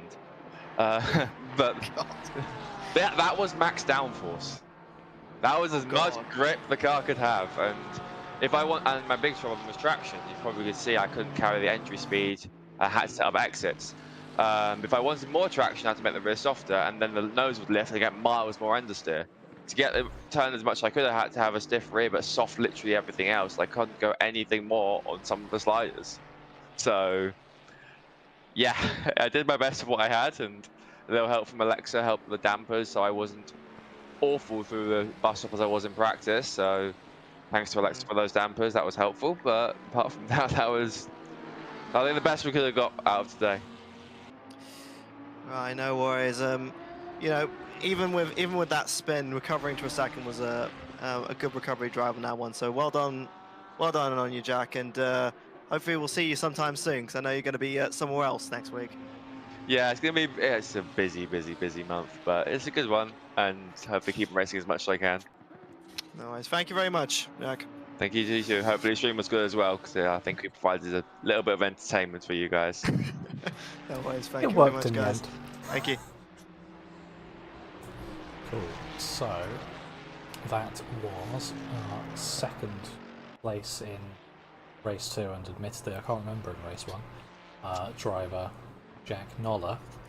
Now let's get in someone who potentially didn't have the best of races, but not of her own accord.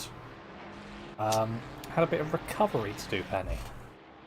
Yeah, just a bit, especially race 2. Race 1 kind of went in the bin after I decided to hit the wall at the final corner and commit die.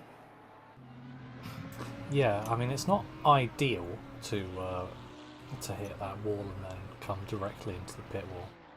You did make some of the pit crew need new fire suits, so you'll be billed in the mail for that. But apart from that, how do you think your races went today? Race 2, other than the early incident and maybe Jonan's overtake, went alright. It was a decent recovery to get back up to P9, was it? Or was it P8? And then race 1, my pace was about where I expected.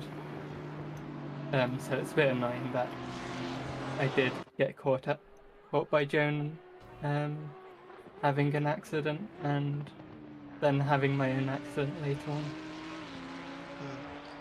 I mean, going into those last few laps of the race, how did it feel going up against Jonan in the Porsche 992? Because you've got the Jaguar here, who's probably not as fast in the straights compared to that Porsche. How did it feel when being behind that, knowing that you've got a very different car behind you? You've got a very different car you're driving.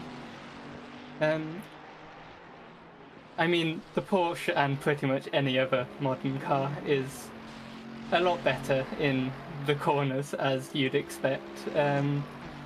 So really I built the setup around minimum viable wing. So I was reaching something like 264. 265 was your highest top speed in that race? Yeah. And I think... Oh, sorry, go ahead. From when in practice, the onboard of any of the Porsches, I think they were reaching like 262 in clean air. Well, I guess, I mean, considering everything, I mean, it's still very impressive to see that, you know, you're driving a car which is much older and much different compared to these newer, more shinier cars. So it's really impressive to see you keep driving the Jaguar against these modern cars, and it's good to see that you can actually get some things done. So it's great to see, honestly, and honestly, it's not just entertaining, but it's really exciting to see something a bit different than the meta cars, as you say it. So thank you very much, really, for driving it. It's fantastic to see. I mean, what's the point in driving if you aren't having fun, really? That's a fantastic way. Thank you very much for being there. Thank you for the fun, and well done on your race positions for the day. It wasn't the most easiest, but well done for getting that. Yeah, thank you. Cool. So I'll make this a bit of an easier round off than we've had before.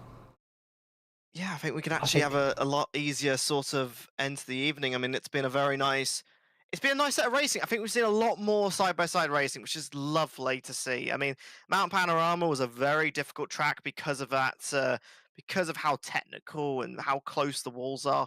Here we had a little bit more space, and that really showed a bit more racing today, and that was fantastic to see. And honestly, it means we've got another few more rounds of the season, so we get a bit more of this. So excited to see how this goes for next couple of weeks. Yeah, exactly, and we will see how it goes. So next week on the ACC side of things, not another sprint race, so gonna have same format as Bathurst for Brands Hatch. Same time, same place next week. And on Thursday, we're going to have iRacing. And that is going to be going for the first oval round. Charlotte Roval last time round, Charlotte Oval this time round. The first of 2 round in the street stock car. And as I said before, Saturday is going to be F1 moving to round 2 at Qatar. All of those at 7 PM, all of those on the BUSR YouTube channel. So be sure to hit the subscribe button, like and share. I'm going to do that thing to end us off. Any final comments, Mike, before we end the stream? Yeah, we definitely got some exciting different forms of racing coming up this week. First of the ovals, first of the chaos, and like I said, I really like LaSalle Circuit. It's actually, even though it's a bit more of it's definitely more of a bike circuit. It's a lot of fun to drive around. So it's going to be really exciting here this week on the BUSR. So tune into them, and it's going to be a lot of fun. And we'll hopefully see you next week. Yeah. Exactly that. So I've been Jason, joined by Mike, and I think it's us next week as well, isn't it? I think we're basically the ACC team. Cool. Yeah, well, pretty much. Then we'll both see you next week, or on whatever broadcast we happen to be on. I'm basically on all of them. So hopefully the next ones will go a bit better. But see you next time.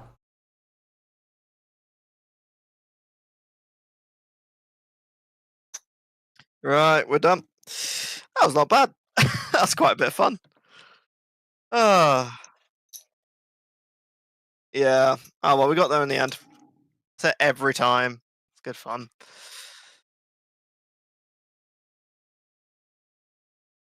Yeah, that's good. Right. Yes, I am. Yeah. Mm.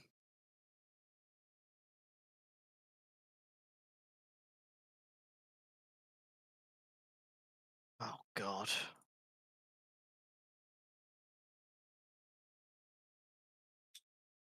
Okay. Okay. At least you've. I mean, I've had to update all of my tools for like my data stuff. I even had one just before the show began, so it's just. Yeah, I think I've had just. At least it's updated now. At least it's sorted. So. I would have to do it in the future.